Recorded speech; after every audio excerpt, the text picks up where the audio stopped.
Rome's ancient arteries. Explore the enduring marvel of Roman roads and their lasting legacy. Hey guys, today we embark on a journey, not just through ancient landscapes, but through time itself. Close your eyes for a moment, if you can, and imagine the sun-baked dust rising in plumes around your sandals. Feel the weight of a legionary's pack on your shoulders, or perhaps the rumble of a merchant's cart laden with amphorae, the aroma of olive oil and distant spices thick in the air. You're trudging along a straight, impossibly straight ribbon of stone, stretching to the horizon like a dream of infinite possibility. It's hot, the air shimmers, and the only sound is the rhythmic shuffle of 1,000 feet, a symphony of purpose echoing down the centuries. Now open your eyes. You're probably sitting in a cozy room, perhaps sipping something warm, utterly safe. But back then, let's just say a journey of this magnitude, without the convenience of GPS or a roadside diner, meant you probably wouldn't survive to tell the tale without a few epic blisters, a touch of heat stroke, and a close encounter with a particularly grumpy bandit. This isn't just about ancient pathways. It's about the very arteries of an empire, veins of stone and gravel that pumped life, soldiers, trade, and ideas across a vast, complex organism. You see, while most of us associate Roman engineering with grand aqueducts or the Colosseum, the real, unsung heroes of their enduring legacy might just be their roads. These weren't just glorified dirt tracks that got muddy when it rained, or pathways that eventually faded back into the landscape like a bad memory. Oh no. These were intentional, monumental constructions, designed with a level of foresight and tenacity that borders on the obsessive. Picture this: you're walking, or riding, on a surface that has endured 2 millennia of weather, warfare, and modern encroachment. That, my friends, is an enduring marvel. It's the kind of thing that makes you look at your own cracked driveway and wonder if anyone truly cares about infrastructure anymore. The sheer scale is mind-boggling. Historians still argue whether the primary motivation was military speed, allowing legions to move with unprecedented swiftness, or economic integration, binding disparate provinces into a cohesive market. Perhaps it was both, a delightful fusion of logistical necessity and capitalistic ambition. But whatever the driving force, the outcome was undeniable. An estimated 250,000 miles, about 400,000 kilometers, of roads crisscrossing the Roman Empire at its peak. That's 10 times around the Earth's equator, just for a little perspective. And a significant portion of that was paved with stone, not just graded earth. You could, theoretically, have walked from Hadrian's Wall in Britain all the way to Jerusalem, all on Roman-engineered surfaces, assuming you had an awful lot of blister plasters and an unquenchable thirst for adventure. And maybe a good map, though ancient cartography was a bit more interpretive dance than Google Maps. The legacy of these ancient arteries isn't just about the physical remnants either. It's woven into the very fabric of European geography. Many modern highways, even today, follow the same routes laid down by Roman engineers. You're driving on the ghosts of ancient roads, often without even realizing it. Imagine you're stuck in traffic on a busy motorway, grumbling about congestion, when in reality, you're experiencing the modern-day echo of a centuries-old route, perhaps once traversed by a chariot delivering urgent dispatches, or a humble ox cart laden with grain. It adds a certain philosophical depth to rush hour, doesn't it? One fascinating, if slightly grisly, tidbit often overlooked is the sheer amount of human and animal labor required. While we tend to romanticize the brilliance of Roman engineers, it was often enslaved people, soldiers, and local populations who performed the back-breaking work. They dug, hauled, and layered, often without the benefit of anything more sophisticated than a pickaxe and sheer brute force. And occasionally, to really cement a road's reputation and possibly ward off evil spirits, they'd perform a sacrifice. Not quite a ribbon-cutting ceremony, is it? More like a blood-end, guts-end, maybe a chicken opening. The marvel wasn't just in the length, but in the enduring quality. These roads were designed for permanency, not just convenience. They understood concepts like drainage, stability, and load-bearing capacity in a way that would make many modern civil engineers nod in grudging respect. It wasn't just a matter of throwing some rocks down and hoping for the best. It was a layered, systematic approach. They had a phrase for it, which loosely translates to "all roads lead to Rome," a testament to their centralized network, but also to their grand vision. Because once you built a road, it didn't just connect point A to point B. It connected the periphery to the very heart of the empire, creating a web of communication and control that truly cemented their power. It's like how every internet cable eventually seems to lead back to a data center, only with more cobblestones and fewer cat videos.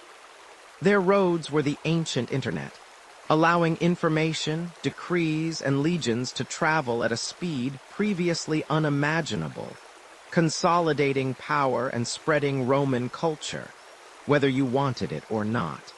Imagine yourself not on some perfectly manicured asphalt strip, but a few centuries before the Roman Empire truly hit its stride. You're trudging, perhaps with a slight groan, along what could only charitably be called a path. It's less an engineered route and more a natural consequence of repeated use. A desire line, worn into the very fabric of the earth by countless shuffling feet, the patient clop of hooves, and maybe the occasional, heavily laden donkey cart. The ground beneath your worn sandals is a messy, unpredictable tapestry of loose, ankle-twisting stones, gnarled roots that seem to reach out and trip you. And oh, the perpetual, squelching mud, especially after the slightest drizzle. Every single step is an adventure, a minor wrestling match with the uneven, shifting terrain. Frankly, you're probably going to twist an ankle, or at the very least, spend the rest of the evening meticulously picking tiny, irritating pebbles out of your toes. You see, before the mighty Roman legions started laying down their legendary, almost indestructible thoroughfares, travel wasn't about getting from point A to point B with efficiency and a spring in your step. It was predominantly about sheer, sweaty, back-breaking endurance. You didn't conquer the landscape. You merely hoped it wouldn't utterly conquer you first. Before Rome's grand vision, there were simply these embryonic paths. They weren't constructed. They emerged. Think of a deer trail worn smooth by generations of hoofbeats and the determined steps of early humans foraging for berries or tracking game. Then tribal paths began to form, instinctively following the easiest contours of the land, intelligently bypassing dense, impenetrable forests or treacherous, boggy swamps. You know, the kind of shortcut you take through a particularly unruly park. Only it's 200 BC, and there's a distinct possibility of running into not just a grumpy squirrel, but a genuinely irritated wild boar. When the heavens opened, these primitive roots swiftly transformed into muddy, knee-deep quagmires, swallowing your footwear whole. And when the sun baked the earth dry, they became choking dust traps that made you feel like you'd aged a decade in a single mile, your throat parched, your lungs heavy. Imagine trying to transport a heavy load of newly crafted pottery, or a significant quantity of harvested grain across that sort of unpredictable, unforgiving terrain. It wasn't just physical exertion. It was a daily, soul-sapping battle against friction, gravity, and the whims of nature. As small, scattered settlements gradually blossomed into more substantial, interconnected communities, the desperate need for slightly more reliable routes grew exponentially. Early inhabitants, driven by sheer practicality, might undertake rudimentary improvements. They'd clear away fallen trees that blocked the way, or painstakingly move particularly egregious, ankle-snapping rocks. They might even attempt to fill in the very worst of the potholes with whatever stones or earth were immediately at hand. This wasn't sophisticated engineering, mind you. It was more akin to ancient community service, probably without the promise of a celebratory pizza party afterward. These nascent, marginally improved tracks were born purely out of necessity, facilitating rudimentary trade, allowing for quicker communication between nascent towns, and yes, enabling the occasional strategic military foray. A nascent tribal chief needed to dispatch messages swiftly. Merchants needed to transport their valuable goods. And if you harbored ambitions of launching a surprise attack on your unsuspecting neighbors, you certainly didn't want your entire, heavily armed contingent getting hopelessly mired in a muddy swamp.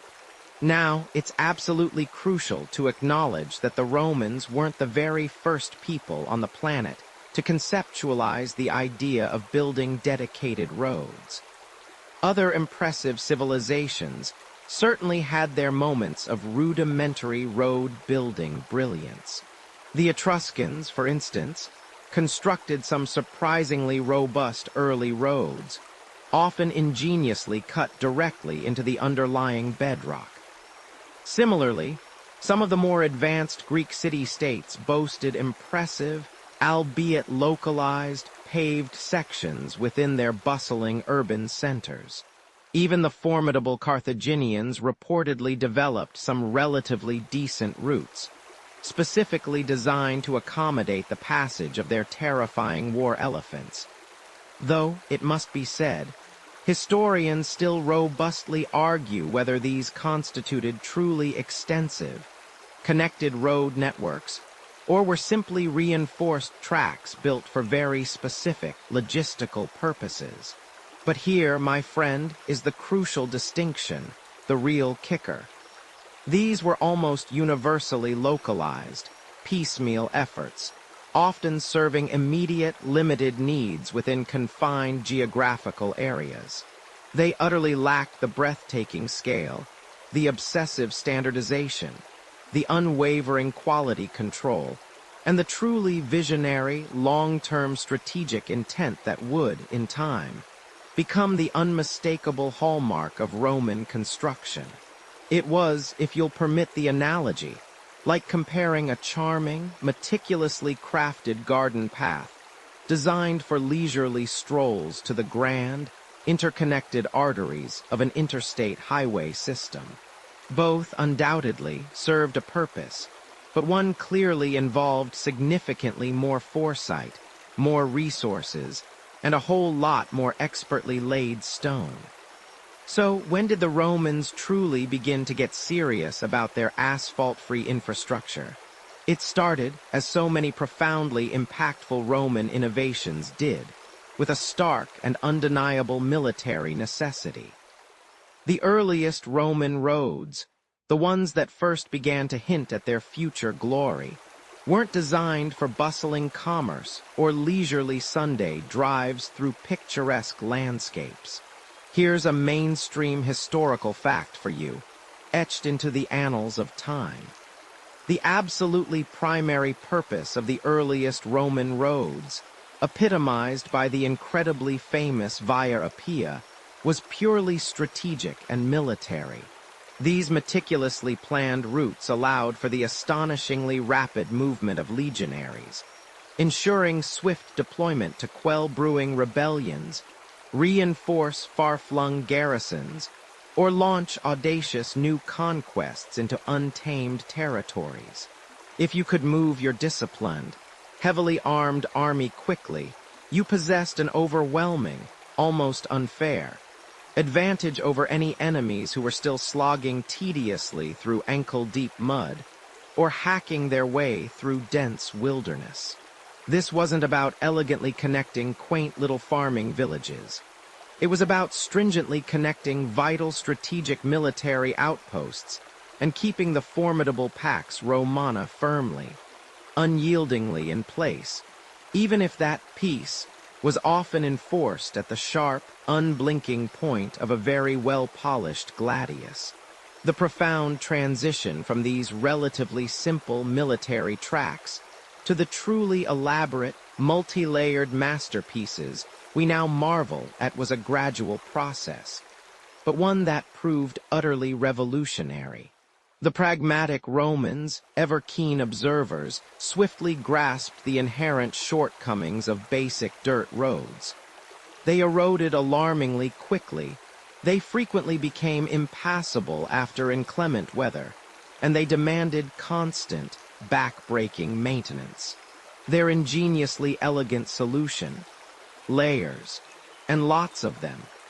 They began to grasp the fundamental concept that a road wasn't just a surface you walked on. It was, at its very core, a meticulously engineered structure designed to withstand immense pressure and the ravages of time. They didn't merely scatter stones across the ground. They fastidiously prepared the very earth beneath them. Here's a quirky tidbit that might make your eyebrows raise just a little. The sheer, mind-boggling volume of earth and stone that had to be moved for these early, colossal roads was absolutely staggering, especially when you consider the remarkably rudimentary tools available to them. We're talking millions upon millions of cubic meters of material, all patiently dug by hand, painstakingly carried in wicker baskets, or laboriously hauled in very basic, creaking carts pulled by exhausted oxen or sturdy donkeys. There were no colossal bulldozers, no hydraulic lifts, no diesel-powered excavators. It was pure, unadulterated, monumental grunt work. Honestly, you'd be thinking of joining the legions just for a bit of rest and relaxation by comparison. This unwavering focus on systematic, durable construction birthed a truly innovative Roman philosophy. Roads, once built, should be as straight as humanly possible, as direct as practicable between two designated points, and above all else, designed to last not just years, but centuries.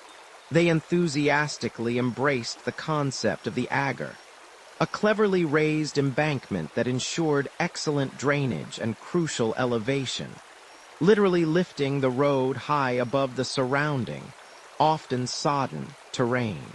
Then came the meticulously applied layers, a deep, robust foundation of large, tightly packed stones, known as statumen, followed by a dense layer of smaller stones and compacted rubble, called rudis.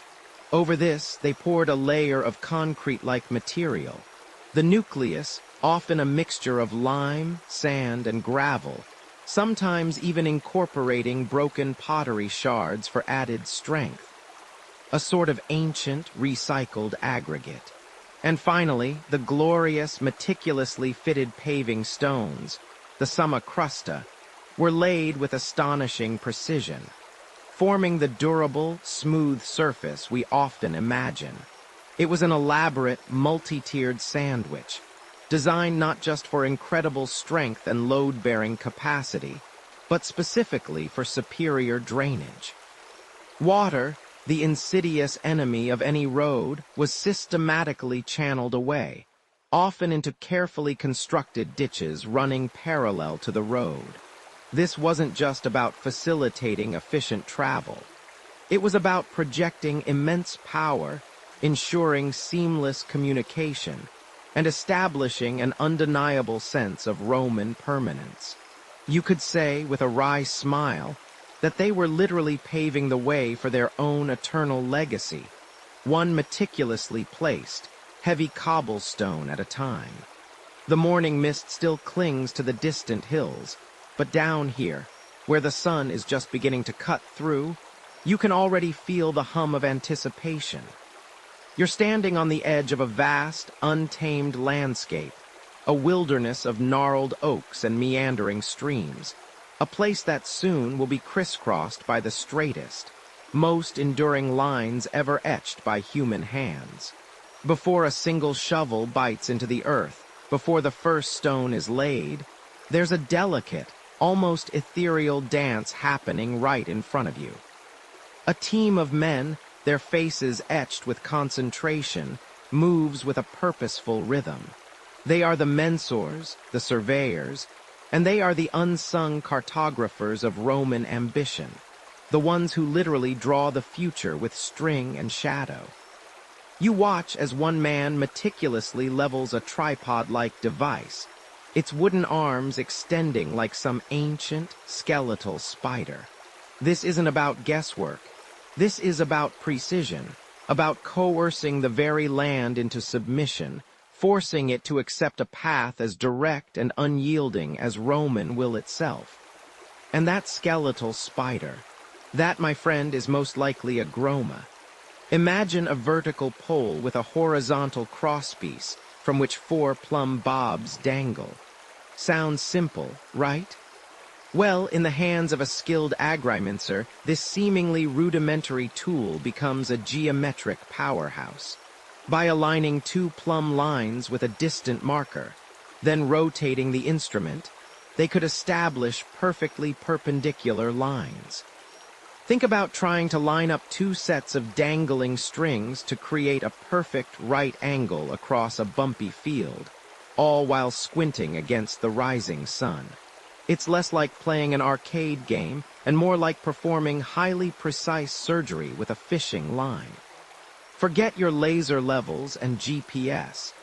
These guys were doing it old school, with an accuracy that would make many a modern surveyor scratch their head and wonder if they'd forgotten to charge their batteries. They used the groma to mark out the initial, dead-straight baseline, a single thread of intention stretching across miles, from which all subsequent measurements would emanate. Then there's the beast, the chorobates. If the groma was a nimble spider, the chorobates was a slumbering, perhaps slightly annoyed dragon. It's essentially a long wooden beam, 20 feet or so, with legs at each end, and a channel carved along its top. When water was poured into this channel, if the water settled evenly from end to end without spilling, the ground beneath was perfectly level. If the ground wasn't level, adjustments were made, ever so slowly. Now, picture yourself trying to carry and position a 20-foot-long, water-filled wooden trough over uneven terrain, perhaps through a thorny thicket, trying desperately not to slosh a single drop. It's like trying to move a canoe full of soup while blindfolded. This wasn't a job for the weak of arm or the impatient of spirit. It was used primarily for checking levels over shorter distances, ensuring that the foundations of their roads wouldn't suddenly decide to become a waterslide after the first winter rains. For longer stretches or more complex gradients, they might turn to the dioptra. This was a more sophisticated instrument, a sort of ancient transit, capable of measuring angles and elevations with greater accuracy, allowing them to calculate slopes and ensure a consistent gradient for drainage. A crucial element for a road that planned on sticking around for centuries. But the tools, while ingenious, were nothing without the people wielding them. The agrimensors, as they were known, were a highly trained and respected class of professionals. They weren't just engineers. They were mathematicians, astronomers, for aligning with celestial bodies on long stretches, and incredibly patient individuals. They were the ones who truly understood the topography, who could envision a perfectly straight line slicing through a valley, or elegantly curving around a mountain that was simply too immense to conquer head-on. Their training was rigorous, often involving apprenticeships where they learned not just to operate the instruments, but to read the land itself, to anticipate drainage patterns, and to identify potential obstacles before they became expensive headaches. You could say they were the original land whisperers, coaxing the wilderness into revealing its secrets. Their work required not just technical skill, but an almost philosophical understanding of space and distance. In fact, standing here, watching them work, you realize that if you were one of the laborers tasked with digging out the path they'd just mapped, and you were even a foot off their precise line, well, you probably wouldn't survive to tell the tale. Their precision wasn't just a matter of professional pride. It was a matter of imperial necessity, and sometimes personal safety. The straightness of Roman roads is not merely an aesthetic choice. It's a profound statement of engineering efficiency and military practicality. This dedication to direct lines, often disregarding existing terrain in favor of the shortest distance between 2 points, is a mainstream historical fact that utterly defines their road-building philosophy. Where a modern road might meander gently to avoid a small hill, the Romans would often simply go through it, or over it. Their preferred method for handling minor topographical variations was either to cut through hills or build up embankments across valleys, creating a remarkably level and consistent grade for rapid troop movement and efficient commerce. They weren't afraid of a bit of earth moving, seeing it as a necessary evil to achieve their linear perfection. Yet, despite their obsessive quest for straightness, the Romans were also masters of pragmatism. While they preferred a direct path, they weren't entirely blind to the realities of a mountain range or a major river. Sometimes, the straight line was simply impossible or ludicrously expensive to achieve. In these instances, they would allow for gentle curves, almost imperceptible to the casual eye, to navigate particularly difficult terrain, or to reach a crucial river crossing point. A quirky tidbit about their surveying methods is that despite their reliance on simple optics and plumb lines, they were surprisingly adept at recognizing and compensating for optical illusions, especially over very long, flat stretches. The curvature of the earth, though not fully understood in the way we do today, was a phenomenon they intuitively addressed to maintain accuracy over vast distances. They might set intermediate markers to constantly re-establish their sightlines, breaking a truly immense stretch into more manageable segments. Historians still argue whether the legendary straightness of many Roman roads was purely a functional choice for military speed, or if it also carried a symbolic weight, representing the unbending power and order of the Roman Empire imposed upon the chaotic natural world. Was it simply about getting from A to B as fast as possible, or was it also a declaration, a physical manifestation of Rome's dominion?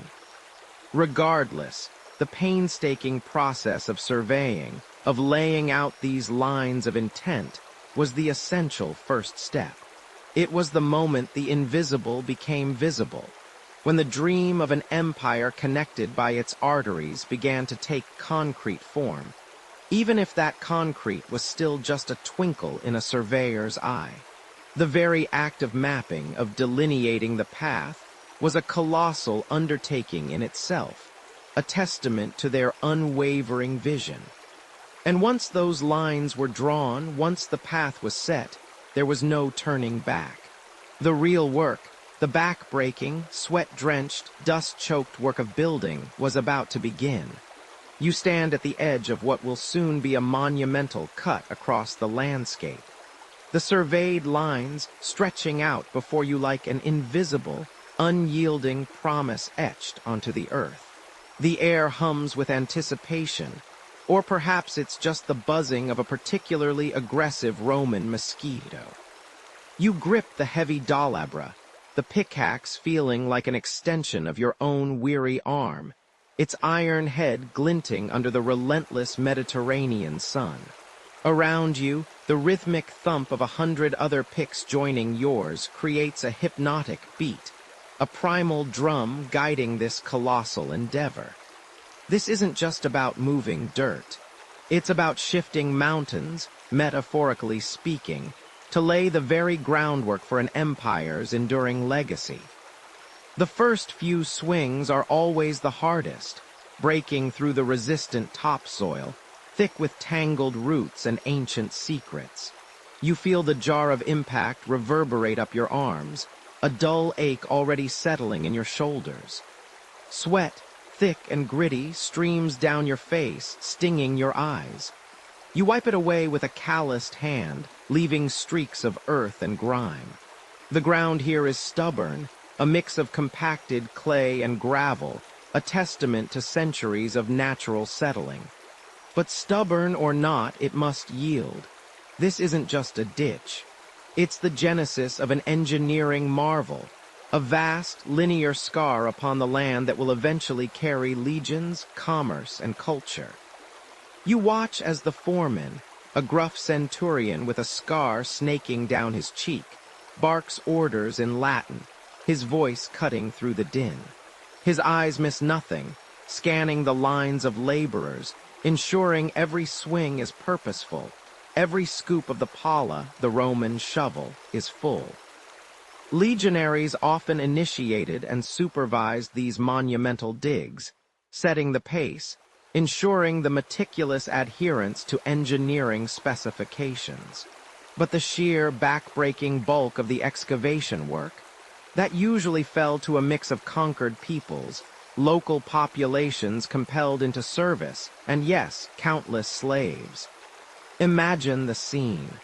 Thousands of individuals, working in unison, transforming a natural landscape into something entirely man-made, driven by the relentless will of Rome. The goal is not just to scrape away the surface.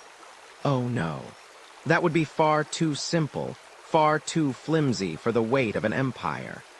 The objective is to dig deep, sometimes as much as 2 to 3 feet, sometimes even more, depending on the topography and the underlying soil conditions. This initial deep trench, known as the fossa, is absolutely critical. It's the very first, fundamental step in creating a road that could genuinely be described as built to last. If you think your back hurts from sitting at a desk, imagine this. You'd probably not survive the first week of manual labor, let alone a lifetime of it under the scorching Roman sun, with only rudimentary tools and the threat of a whip to keep you motivated. As you chip away, layer by agonizing layer, the earth changes. You move past the organic topsoil into denser, sometimes more challenging strata. Perhaps you hit a layer of impenetrable rock, requiring specialized tools, wedges, and hammers, or even the painstaking, dangerous process of heating the rock with fire, and then dousing it with cold water to crack it. Or perhaps you strike water, a gush from an unexpected spring, turning your perfectly planned trench into a muddy, frustrating quagmire. Such obstacles, though common, never stopped the Roman engineers. They'd simply adjust, devising ingenious drainage systems, digging diversion channels, or even building up the roadbed above the surrounding terrain if the ground proved too unstable or marshy. This meticulous problem-solving, even at the very earliest stage, highlights their pragmatic brilliance. The primary reason for these deep excavations, a mainstream historical fact, was to ensure the roadbed rested on stable, undisturbed subsoil. By removing the unstable topsoil, organic matter, and any loose fill, they reached a firm, unyielding foundation. This deep trench also served another crucial purpose: drainage. Think of it like a giant inverted bathtub. Any water that seeped into the road structure would ideally drain away, preventing the dreaded frost heave in colder climates where freezing water expands, cracking and destabilizing the road's surface, and maintaining overall structural integrity.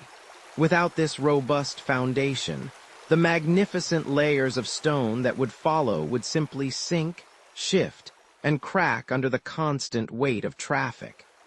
Now, for a quirky tidbit you might not know. Sometimes, as you clear away a layer of stubborn clay, you might uncover an even older relic. A Neolithic flint axe, perhaps, or the skeleton of some long-forgotten beast. These finds were often noted, sometimes even collected by curious legionaries or the more academically inclined engineers. A fleeting acknowledgement of the ancient history that preceded their own empire building.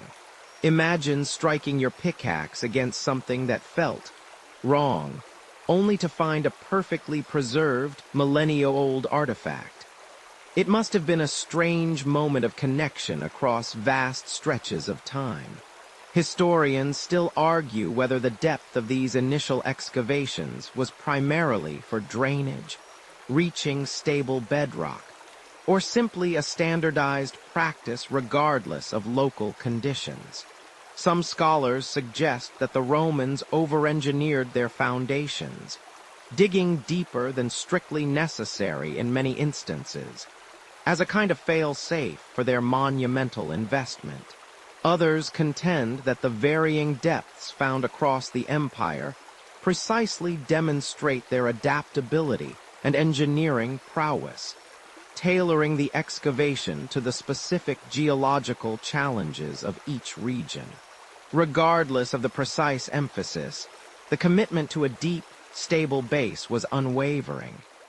It was the absolute, non-negotiable first step, the silent, invisible hero beneath the eventual grandeur of the paved surface. Every scoop of earth removed, every rock prized free, was a testament to the scale of their ambition and the depth of their engineering foresight. The trench grows long and straight, a raw exposed artery ready to be filled, layer by painstaking layer. Imagine you're standing at the bottom of that freshly dug trench, remember, the one that stretched for miles and was deeper than you'd care to fall into without a parachute. The air down here is cool, damp, smelling of disturbed earth, and the faint, musky scent of ancient ambition. Above you, the Roman sun beats down, making the air shimmer, but down here in this deep cut, it's a world apart. You can almost feel the vibrations of thousands of feet shuffling, grunting, dragging. Now, this isn't just a ditch. Oh no, this is the womb of a superhighway, and its first, crucial bone structure is about to be laid. We're talking about the statumen, the stony bedrock. If the initial deep excavation was about giving the road a stable embrace with the earth, the statumen is about giving it a backbone, a sturdy skeleton that won't just slouch or sag over time. Picture massive, irregular stones, not precisely cut, but formidable, some as large as your torso. Others requiring 2 legionaries, maybe even 3, straining and cursing in Latin, just to nudge them into place. These aren't just tossed in, they're painstakingly laid. Each stone, often a rough chunk of local rock like granite, basalt, or limestone, depending on what the local geology decided to offer up, is carefully selected. They aren't perfectly shaped, but they possess a certain rugged heft, a promise of immovable stability. The goal here isn't a smooth surface, not yet, but a solid, interlocking mass, a veritable jigsaw puzzle of natural brute force. You see a foreman, a grim-faced centurion probably, with calloused hands and a voice like gravel barking orders. He's not just directing, he's scrutinizing every placement. Because these stones aren't meant to sit idly. They're meant to interlock, to key into each other like colossal Lego bricks, only without the satisfying click. They're dry laid, meaning no mortar, no cement at this stage. It's pure weight, friction, and the cleverness of their placement that binds them together. Think of a natural dry stone wall, but on a monumental scale, stretching for miles.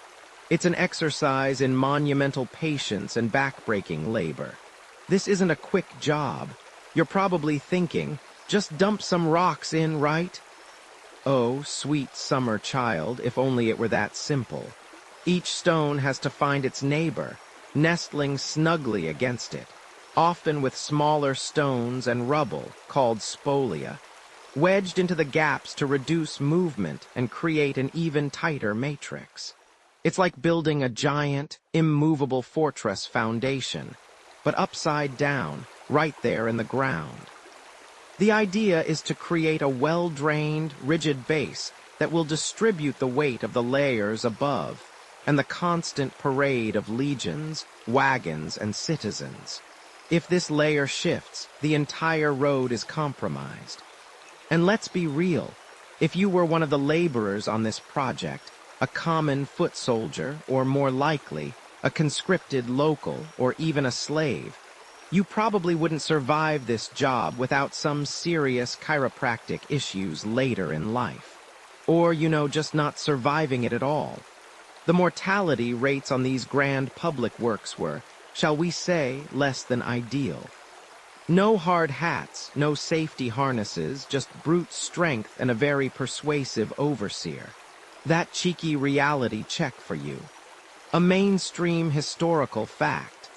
The depth of this statumen layer could vary significantly, from as little as a foot in less critical sections to 3 feet or more in areas requiring exceptional stability, such as marshy ground or heavily trafficked urban arteries. They adjusted the foundation based on the expected load and the geological conditions. It wasn't a one-size-fits-all approach, which really speaks to the pragmatic engineering brilliance of the Romans. They weren't just blindly following a blueprint. They were adapting to the terrain. Now, for a quirky tidbit. Some historians suggest that the Romans, when laying these large foundation stones, would sometimes incorporate votive offerings or small personal charms within the gaps, hidden from view. Not necessarily for structural integrity, but perhaps for good luck, or a silent prayer to the local gods for the road's endurance, or maybe even just a soldier's forgotten trinket. Imagine centuries later, an archaeologist carefully excavating a Roman road and finding a tiny, corroded bronze amulet tucked deep within the statumen. A little whisper from the past, tucked into the very bones of the empire.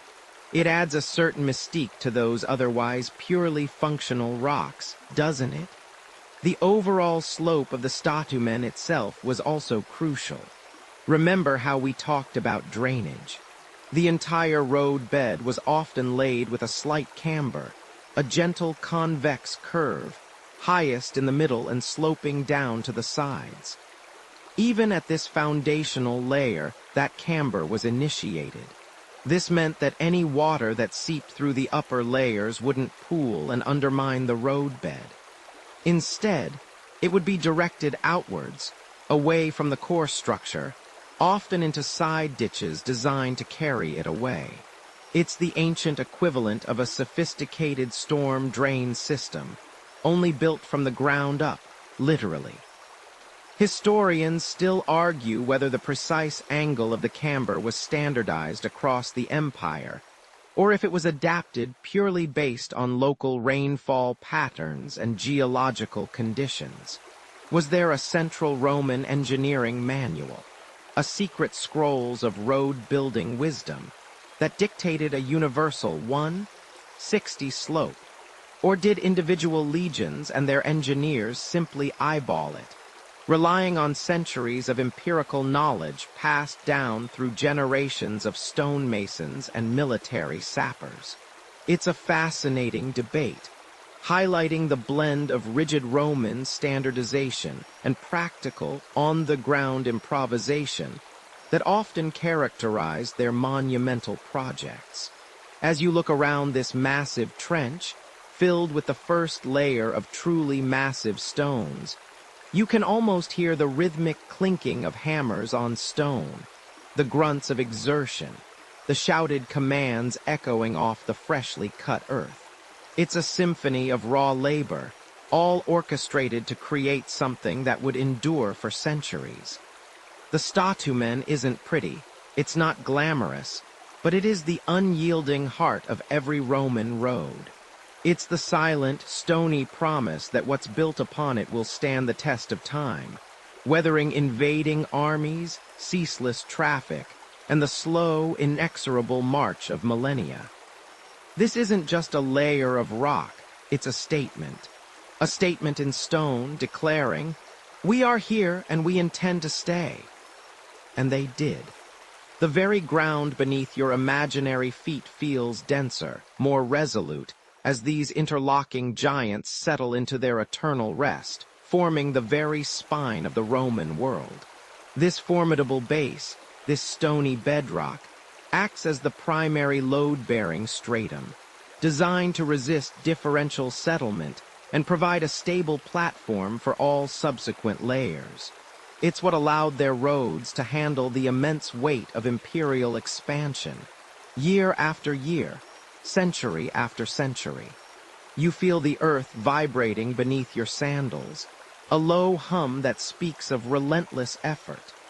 The sheer scale of the operation is staggering, an ant farm of humanity toiling under the Mediterranean sun. Dust, fine as powdered bone, coats your eyelashes, mingles with the sweat beading on your brow. Your nostrils are filled with the acrid scent of freshly slaked lime, a smell that would become as familiar to you as your own breath. Remember those deep excavations, those meticulously laid statumen stones we talked about, the ones that looked like a giant's puzzle, interlocking perfectly. Well, now you're about to witness the next act in this grand construction drama, a layer that truly starts to bind the Roman road into something more than just a pile of rocks. This, my friend, is the rudis. If the statumen was the skeletal frame, the rudis is the muscle and sinew, the compacted, almost impenetrable heart of the roadbed. Imagine piles upon piles of coarse gravel, not just any gravel, mind you, but carefully selected aggregate, varying in size, scooped from riverbeds and quarried pits. It's then mixed with a powerful mortar, a concoction that the Romans had perfected over centuries. This isn't just mud and water. This is a sophisticated blend of burnt limestone, crushed and mixed with sand, often supplemented with volcanic ash, like pozzolana, sourced from regions around Vesuvius or other volcanic areas. It's the pozzolana that's the real magic ingredient here, a naturally occurring silicate that reacts with the lime in the presence of water to form calcium silicate hydrate, a rock-hard, almost impervious binder.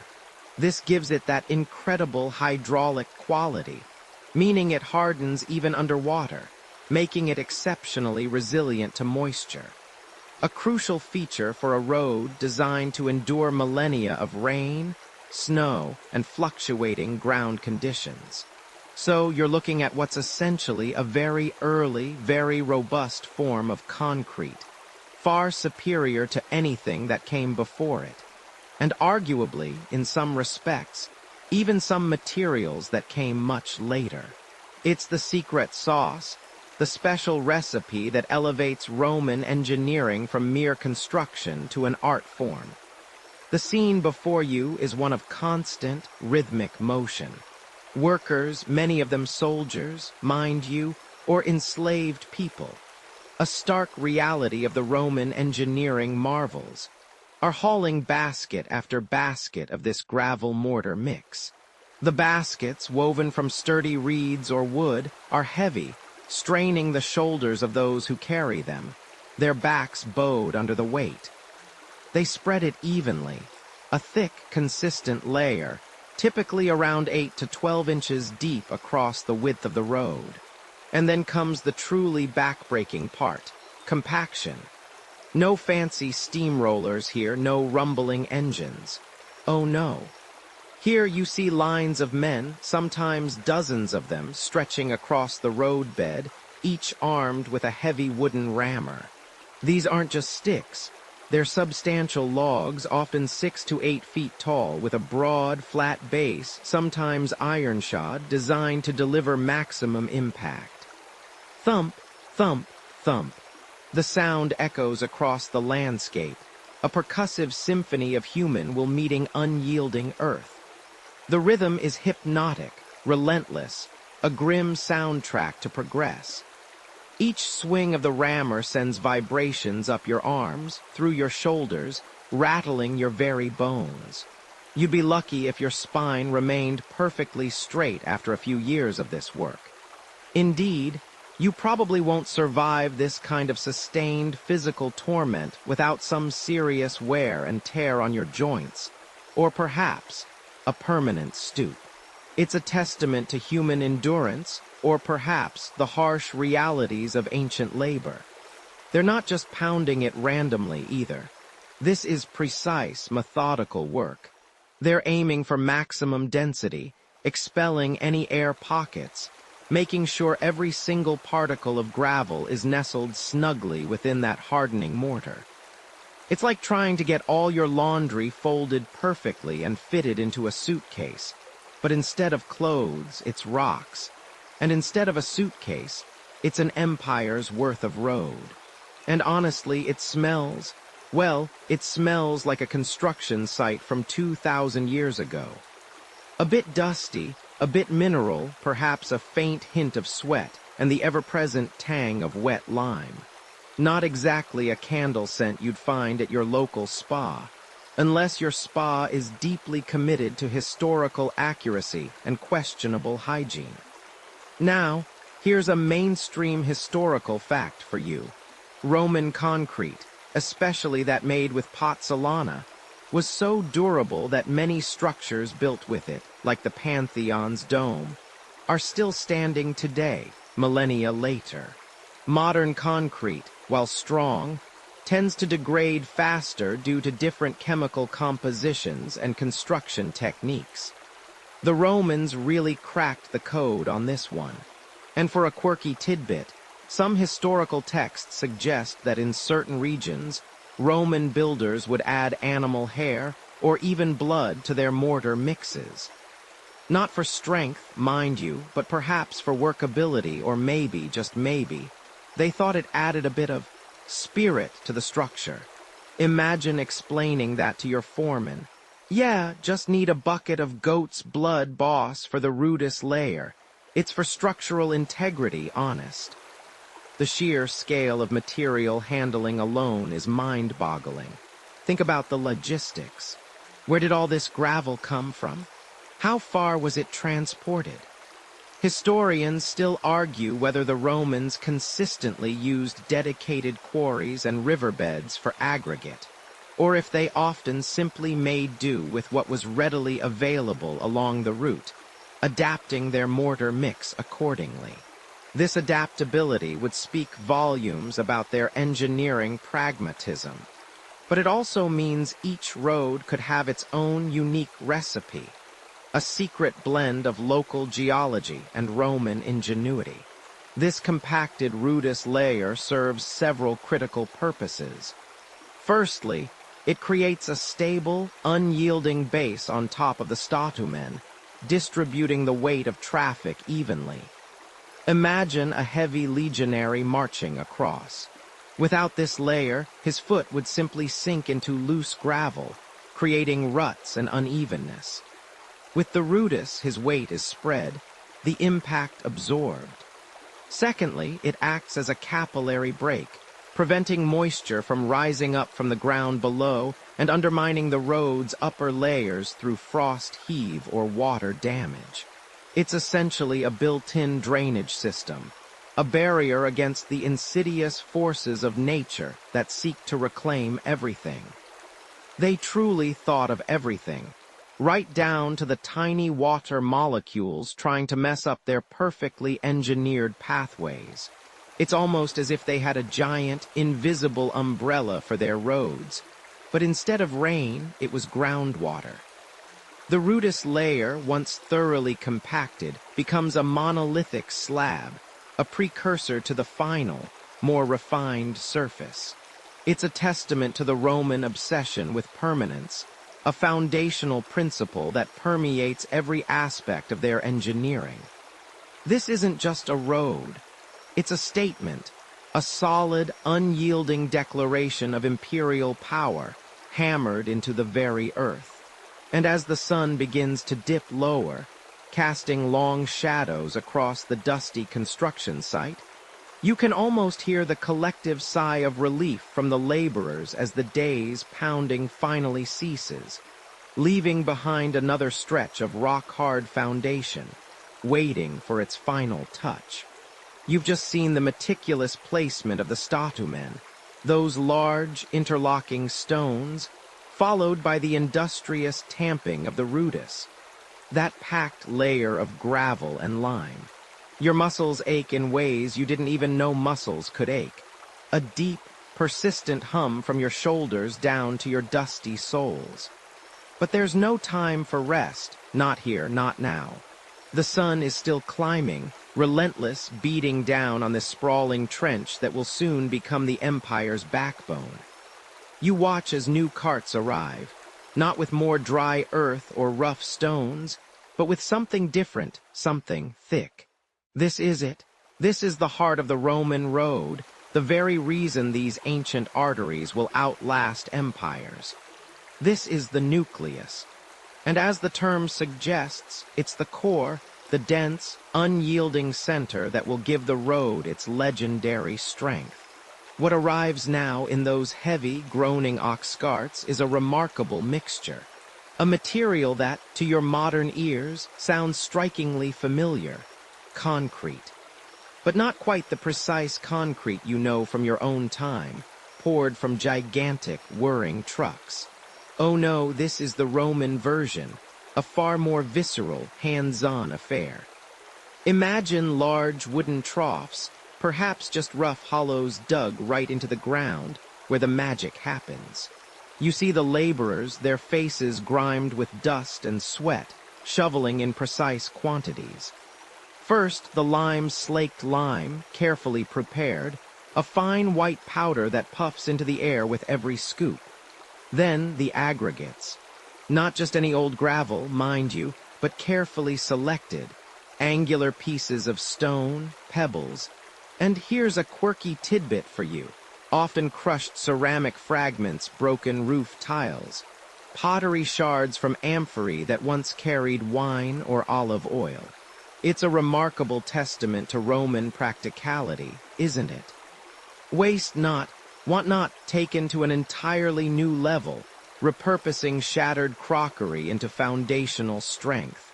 You might even spot a familiar pattern on a fragment, a faint trace of a painted design, wondering about the life of the pot it once was, before it became part of this magnificent, permanent foundation. Water is added slowly, deliberately. And then the real work begins. Men with hoes and heavy wooden paddles, sometimes even their bare feet, though you'd probably want to avoid that, as the quicklime can be quite caustic, begin to mix. It's a rhythmic, back-breaking dance, transforming the disparate elements into a thick, cohesive paste. The air fills with the earthy scent of wet lime and mineral dust, a smell that will forever be etched into your memory, a smell of pure, unadulterated toil. This isn't a quick stir and pour like your modern machines manage. Oh no. This is hours of grinding, churning, until every particle of aggregate is coated, until the mixture is uniform, a gray, gritty gruel, but a powerful one. It's a consistency that would make a modern construction worker scratch their head, thinking, is that really going to hold up? And yet, it does. In fact, it holds up so well that historians still argue whether the precise mix of aggregates varied significantly between different regions, and if certain local sands or volcanic ash deposits contributed more to the astonishing longevity of some Roman roads than others. Imagine trying to replicate this recipe today, without their exact materials or their millennia of trial and error. You'd probably mix something that looks like it belongs in a very sad, very gray mud pie, and you definitely won't survive the endless hours of manual mixing without proper machinery. Your back will give out long before the concrete sets. Once mixed, this primal concrete, this nucleus, is carefully shoveled onto the compacted rootus layer you helped lay earlier. And it's not just dumped haphazardly. Oh no. This layer is typically laid to a thickness of about 9 to 12 inches, sometimes more depending on the importance of the road and the local conditions. You see the foremen, their eyes sharp, measuring sticks in hand, ensuring the depth is consistent, the surface even. This consistency is a mainstream historical fact, indeed, a hallmark of Roman engineering. Their insistence on uniformity and precision, even in materials that today we might consider crude. They understood that a stable foundation requires even stress distribution, and this uniform layer of nucleus was key to that. The true test of this layer, however, comes with the compaction. While it's still wet and pliable, teams of workers, often using heavy wooden rammers or even large, flat stones pulled by oxen, begin to beat it down. Thwack, thwack, thwack. The rhythmic sound echoes across the construction site, a percussive symphony of progress. Each blow expels air pockets, forces the aggregates closer together, and consolidates the mixture, making it denser, stronger.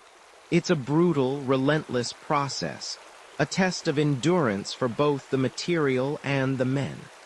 If you've ever tried to tamp down wet soil in your garden, multiply that effort by 1,000, and you're starting to get the picture. It's enough to make you wish you'd chosen a career in something less strenuous, like perhaps becoming a professional toga folder. At least that has less dust and fewer backaches, though the precise pleating requirements could probably drive a person mad in other ways, right? This meticulous compaction isn't just about making it hard. It's about reducing void spaces, making the layer impermeable to water, which is one of the greatest enemies of any road. Remember how we talked about the deep excavations for stability, to prevent water undermining the roadbed? Well, this layer takes that principle a step further. By making the nucleus as dense and watertight as possible, they created a formidable barrier that would prevent moisture from seeping up from the ground or down from the surface, protecting the underlying layers from frost heave and erosion. It's a remarkable foresight, a deep understanding of geology and hydrology, even if their understanding was empirical rather than theoretical in the modern sense. It's this dense, stable, and incredibly water-resistant base that ensures the road won't simply sink into the ground or crumble away with the seasons. You might find yourself wondering, as you watch this incredible feat of engineering unfold, why Roman concrete, or opus caementicium as it was formerly known, was so incredibly durable. It wasn't just the raw ingredients. It was also the way they were combined. The specific properties of their lime, often rich in volcanic ash, even when not explicitly using pozzolana, which reacts with the lime to create incredibly strong and long-lasting compounds. This unique chemical reaction, sometimes accidentally achieved, sometimes deliberately sought out with volcanic sands, allowed their concrete to actually get stronger over time, rather than weakening. Imagine that. A material that improves with age, like a fine Roman wine, but for a road. though you'd probably prefer the wine right about now. A nice, chilled Falernian, perhaps. As the sun begins its slow descent, painting the sky in hues of orange and purple, the work doesn't stop. Torches are lit, casting flickering shadows across the scene. The air cools slightly, but the ground still radiates the heat of the day, a subtle reminder of the immense energy expended here. You watch as another section of the nucleus is laid, tamped, and smoothed. The smell of fresh lime mortar is still strong, a constant companion to the rhythmic thudding of the rammers. Tomorrow, this still pliable layer will begin its long journey to becoming stone-hard, a solid slab of artificial rock, waiting for the final, finishing touches that will transform this humble ditch into a thoroughfare fit for emperors, legions, and the occasional disgruntled merchant. Your role in creating this robust core might seem small, a single cog in a colossal machine, but each shovelful, each tamp, contributes to a legacy that will span millennia. And as you finally trudge towards your camp, the deep ache in your muscles is a tangible reminder of the strength you've helped to embed in the very ground beneath your feet. A strength that will carry the weight of an empire for centuries. Some are crusty, paving the way. Detail the final, meticulously laid surface stones. You've witnessed the tireless toil, felt the tremor of the earth as the statumen settled, the rootus compacted, and the nucleus, that hardy concrete core, dried to an unyielding mass beneath your feet. Now, as the sun climbs higher, casting long shadows across the nascent pathway, your gaze lifts to the final, triumphant layer, the summa crusty. This isn't just a surface. It's the very face of Roman ambition, the polished smile of an empire stretching its reach. Imagine the sheer spectacle. Teams of skilled artisans, often freedmen or specialized military engineers, move with a precision that borders on ballet. They're not merely placing stones.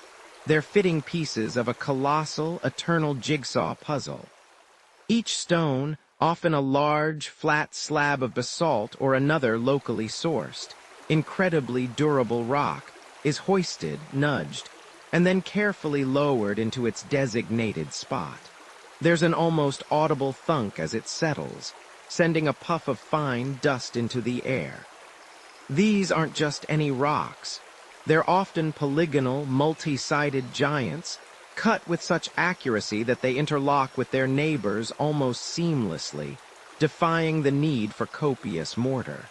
This interlocking nature, you realize, is a crucial secret to their longevity.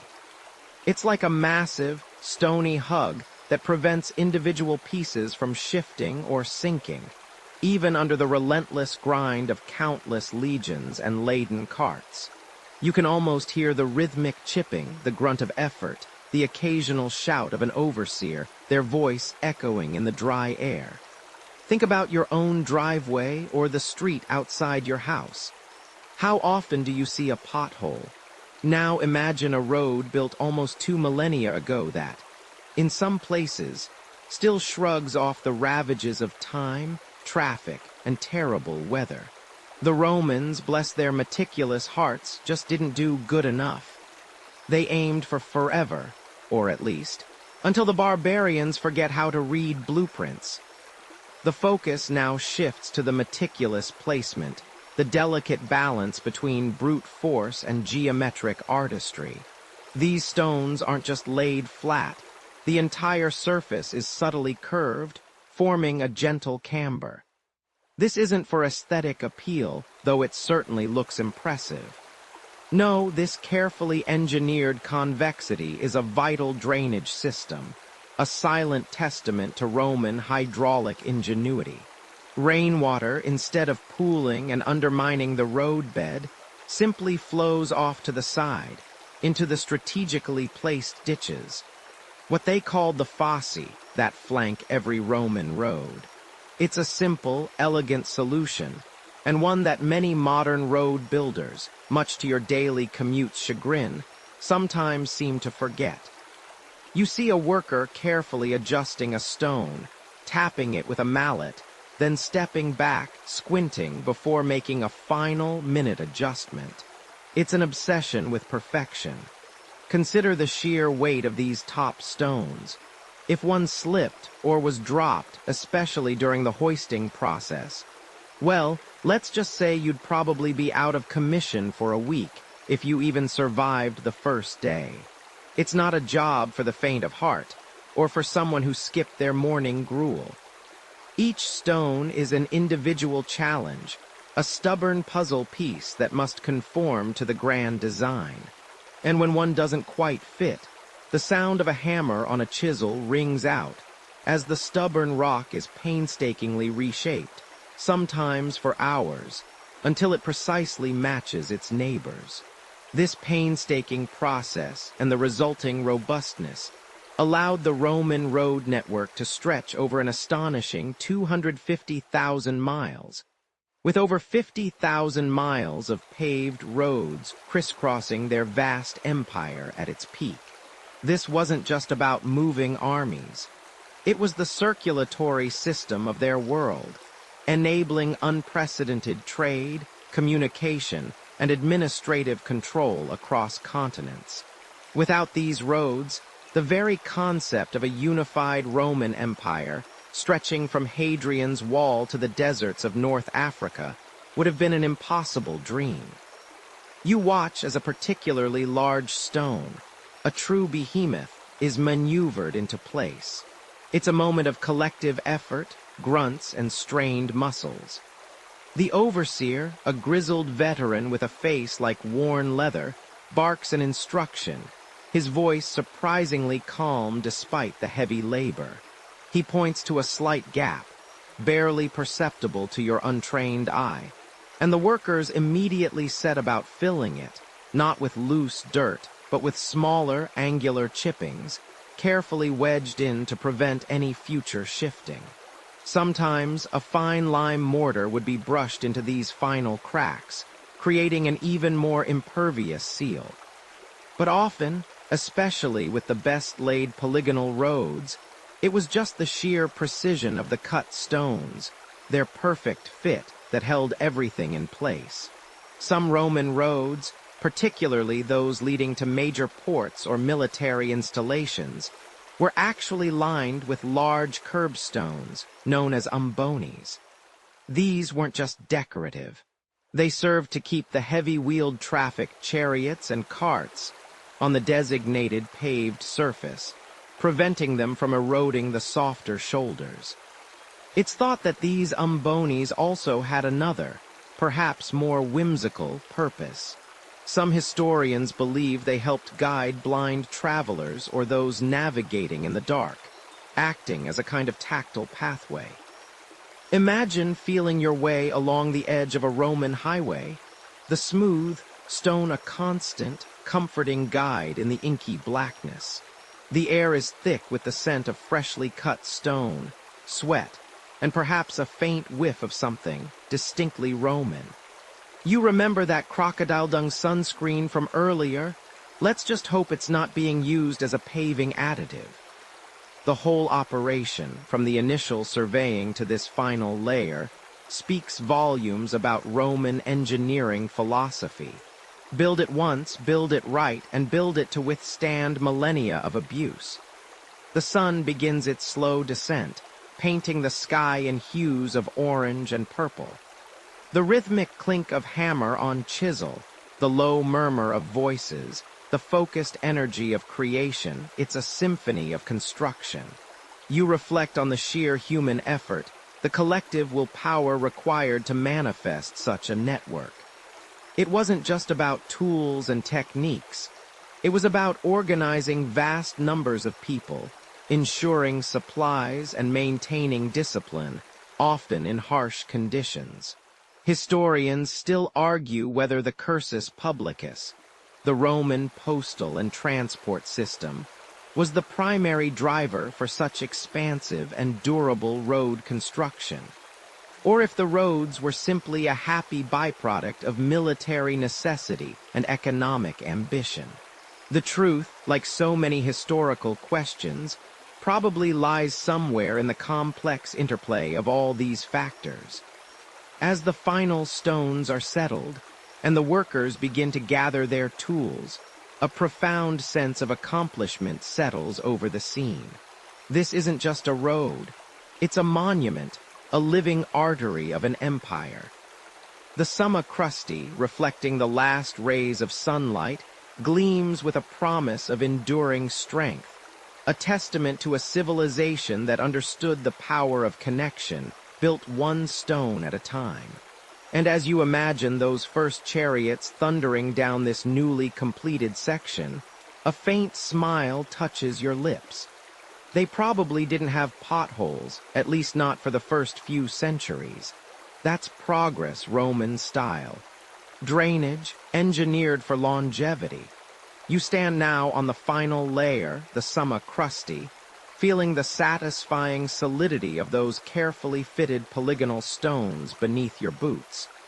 It's a remarkable achievement, isn't it? A surface so robust, so meticulously crafted, you might almost forget the relentless enemy it faces. Water. Ah, water. The great dismantler of all things, given enough time and opportunity. It creeps, it seeps, it expands when frozen, and it can turn the most solid foundation into a soggy mess. The Romans, those shrewd pragmatists, understood this implicitly. They knew that a road, no matter how grand its surface or how deep its layers, was doomed if it couldn't effectively shed water.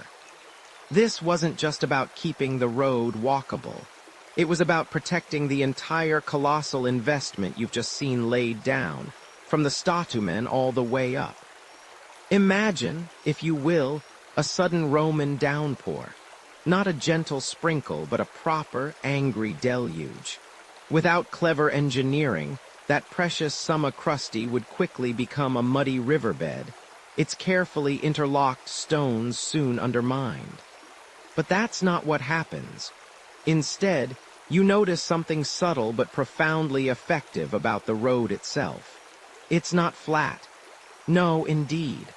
Look closely at the profile, particularly if you're standing mid-road, and you'll observe a gentle, deliberate curve rising slightly in the center and sloping down towards the edges. This is what we call camber. The Romans called it ager. It's a genius stroke of passive drainage, ensuring that every raindrop that lands on the paving stones has an immediate downhill path to follow, shunted efficiently off the main surface. It's like a colossal, elongated roof, designed to shed water with minimal fuss. Think of it as the ultimate in low-maintenance landscaping. The road itself does most of the work, just by existing in its correct, slightly crowned form. As that water, now encouraged by the camber, cascades off the edges of the road, it doesn't just pool. Oh no. The Romans weren't about to let their efforts be undone by a simple puddle. Flanking either side of the raised roadbed, you'd typically find what we call side ditches or fossae. These weren't mere accidental depressions. They were meticulously dug and maintained channels, specifically designed to collect the runoff from the ager. Imagine being a Roman road builder, carefully shaping these ditches, ensuring the gradient was just right, directing the water away from the road's structure itself. It's a bit like creating a miniature linear river system parallel to your grand highway. And just like any good river system, these ditches needed an outlet. Often, they would eventually flow into natural waterways, or simply spread out into surrounding fields, dissipating harmlessly. If you ever feel like your modern storm drains are struggling, just remember the sheer scale and simplicity of these ancient solutions. They just worked. No pumping stations, no complex filtration, just gravity and a shovel. Now, what happens when a natural stream or even a small seasonal gully intersects your perfectly planned road? You can't just let the water gush over the summa crusti, or worse, pool and soften the layers beneath. That's where the Romans' ingenuity truly shines with structures known as culverts. These were essentially pipes or arched channels built beneath the road, allowing water to flow under the structure without damaging it. Picture a perfectly arched stone tunnel, perhaps just big enough for a small child to crawl through, embedded within the very fabric of the roadbed, guiding the water from one side to the other. Sometimes these were simple, perhaps just large ceramic pipes. Other times, for larger flows, they were mini engineering marvels of stone and mortar, a testament to the fact that the Romans were thinking long-term, anticipating the worst that nature could throw at their thoroughfares. It's this kind of foresight that historians still argue whether was more a product of brilliant, formalized engineering training, or simply centuries of pragmatic trial and error passed down through generations of builders. My money's on a bit of both, honestly. They weren't afraid to learn from their mistakes, even if the penalty for a failed culvert might have been a bit steep for the unfortunate legionary tasked with its construction. You probably wouldn't survive a design flaw on a Roman public works project. Just saying. And then there were the bridges and viaducts' monumental feats that allowed roads to span rivers and valleys, rather than having to detour for miles. While not strictly drainage of the road's surface, these structures were crucial for maintaining the road's integrity against the largest natural water obstacles. By lifting the road above floodwaters, they ensured continuity and prevented entire sections from being washed away. Think of the Pont du Gard, for instance, a magnificent aqueduct that also served as a bridge. It's a multi-purpose marvel, showcasing their holistic approach to infrastructure. The drainage from the road's surface would flow off the sides, just as usual. But the road itself was safe, elevated, and unconcerned by the river flowing far below. It's a level of ambition and execution that puts many modern infrastructure projects to shame, especially when you consider they were doing it without CAD software or heavy machinery. Just grit, determination, and a surprising knack for trigonometry. The fundamental mainstream historical fact here is that the sophisticated water management systems, the camber, side ditches, culverts, and elevated crossings were absolutely non-negotiable components of Roman road construction.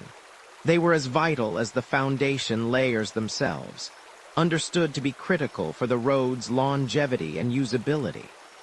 Without them, the carefully compacted layers of statumen, rudis, and nucleus would quickly become waterlogged, leading to structural failure. Frost heave in colder climates where water expands as it freezes, literally bursting apart the roadbed, and rapid deterioration of the summa crusti.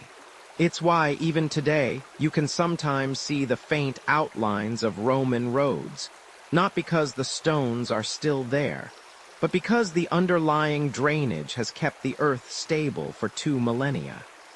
A quirky tidbit. Some Roman ditches were so well designed that they were occasionally repurposed centuries later by local communities as irrigation channels for agriculture.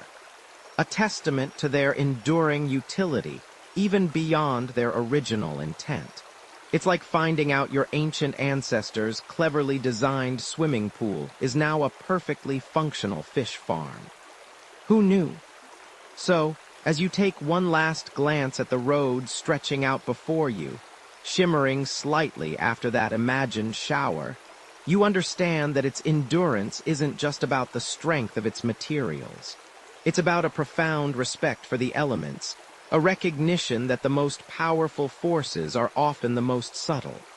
It's about engineering that whispers, water you can pass, but you will not conquer.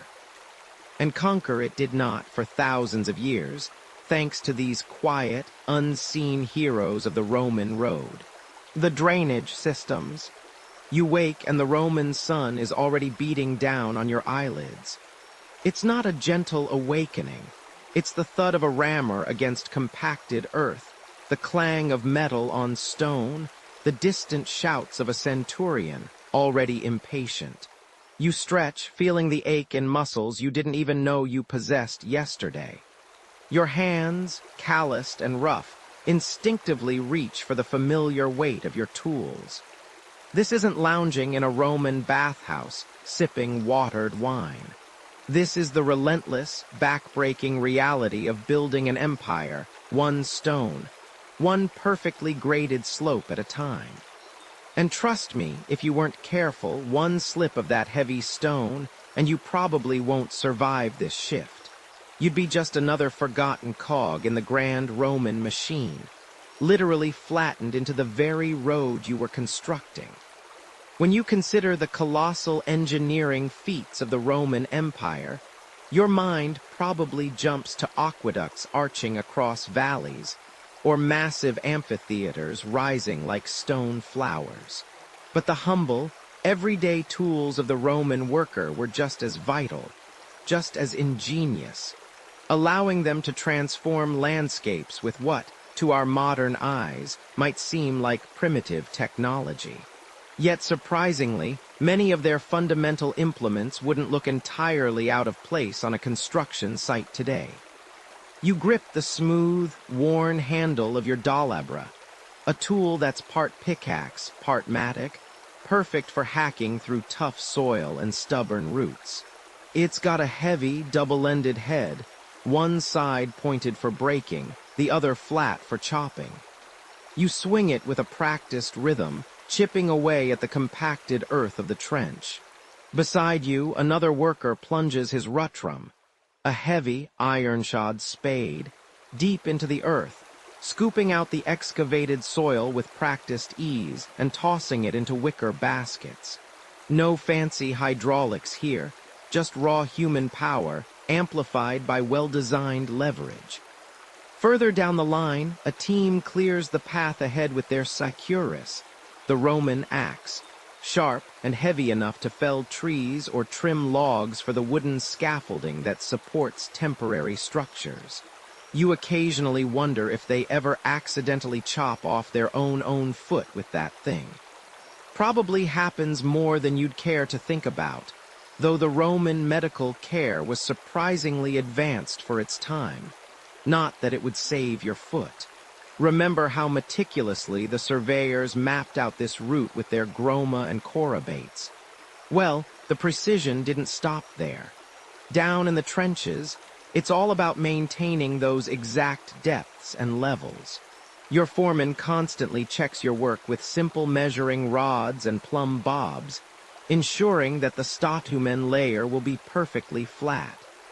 They even used chalk lines snapped across a surface, just like carpenters do today, to mark out precise edges for the stone layers. It's a level of exactitude that belies the apparent simplicity of their instruments. Then come the stonemasons, true artists with their hammers and various chisels. They're not just breaking rocks. They're shaping them, fitting them, making sure each piece for the summa crusti, that final, durable surface, is just right. You watch them deftly wield small iron wedges, driving them into cracks with precise hammer blows to split larger stones from quarried blocks. It's like surgery, but with rocks and way more dust. These weren't just blunt instruments. Their chisels, made of hardened iron or even steel for the finest work, came in various shapes. Flat, pointed, toothed, each designed for a specific task in shaping the unyielding stone. And then the sound that defines your day. The rhythmic thud-thud-thud of the pister, the rammer. It's a heavy, often bell-shaped, wooden or stone block, sometimes shod with iron, attached to a long handle. You lift it, you drop it, you lift it, you drop it, compacting the rudous and nucleus layers until they're as solid as bedrock. For larger areas, they even had rudimentary heavy rollers, often pulled by oxen, making quick work of flattening vast stretches of roadbed.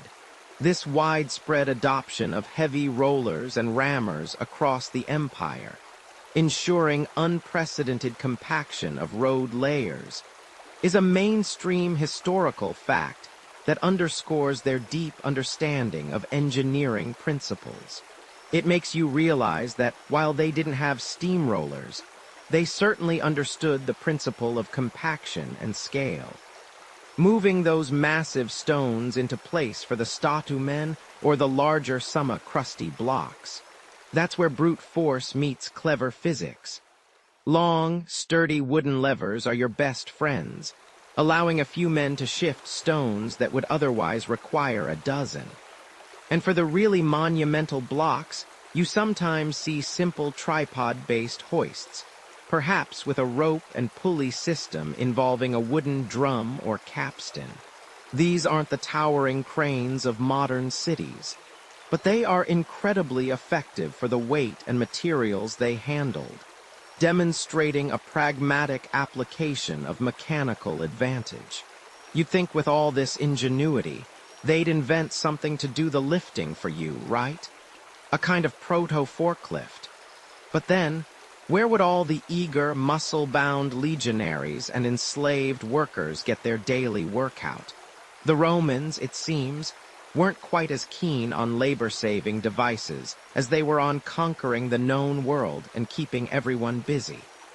For the rudis and nucleus layers, where lime mortar and aggregates create that incredibly strong, concrete-like material, your tools are simpler but no less crucial. Sturdy shovels for mixing in vast pits, and flat, iron trowels for spreading and smoothing the wet, gritty mixture. It's messy work, a constant battle against dust and sticky, wet mortar that seems to cling to everything.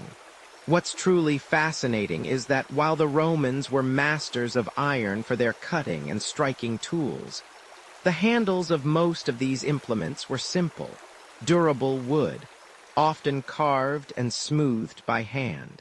There were even itinerant smiths, or dedicated forge areas on larger projects, constantly sharpening blades and repairing worn tools, ensuring the smooth flow of work. It was a complete ecosystem of construction, from the quarry to the finished surface, all supported by a surprisingly sophisticated approach to tool design and maintenance. This continuous on-site support for tool maintenance and repair is a quirky tidbit that highlights the Roman organizational prowess. And of course, there are the unsung heroes. The baskets woven from wicker or leather, carried on backs or poles, and the ubiquitous wooden carts, often drawn by mules or oxen, constantly ferrying earth, gravel, and stone to the construction site. Without them, no amount of digging or compacting would get the job done. Historians still argue whether the more advanced surveying instruments, like the dioptra, were widely used on all road projects, or if simpler, more accessible methods were prevalent for the majority of the vast road network. It raises questions about standardization and the practical realities of equipping thousands of construction teams across an empire. Legions of laborers. You stand there now on the edge of what looks like chaos, but which is, in fact, an impossibly organized machine of human will. The air buzzes, not with the gentle hum of the wind you might recall from earlier, but with the clatter of pickaxes, the thud of mallets, and the guttural shouts of thousands of voices. Dust hangs thick, coating your eyelashes and settling on your tongue, tasting of dry earth and pulverized stone. This isn't a small crew with a weekend project. This is an army, an empire-building organism, and you are right in the thick of it. Forget your modern construction sites with their colossal cranes and monstrous excavators. Here, every single stone, every shovel of earth, every drop of sweat comes from human muscle. And when I say human muscle, I mean a lot of it. Imagine for a moment a line stretching as far as the eye can see, men passing stones hand over hand, like a human conveyor belt. Some are soldiers, yes, the very legions whose battles you might have read about, now turned from swords to shovels. They are the backbone, disciplined, trained, and accustomed to arduous tasks. Their centurions, the same ones barking orders on the battlefield, are now overseeing the precise placement of the statumen, making sure each large stone interlocks just so. You watch a legionary, sweat dripping from his brow, his tunic soaked, heave a massive boulder into place. His movements are efficient, honed by countless hours of this back-breaking work. You can almost hear the grunts, the strained breathing, the rhythmic chipping of stone against stone. It's a symphony of sheer, unadulterated effort. But it's not just the battle-hardened legionaries. Look closer and you'll see others. There are the local populations, conscripted for labor, sometimes willing, often not. You see families, even children, albeit on the fringes, perhaps fetching water or assisting with lighter tasks.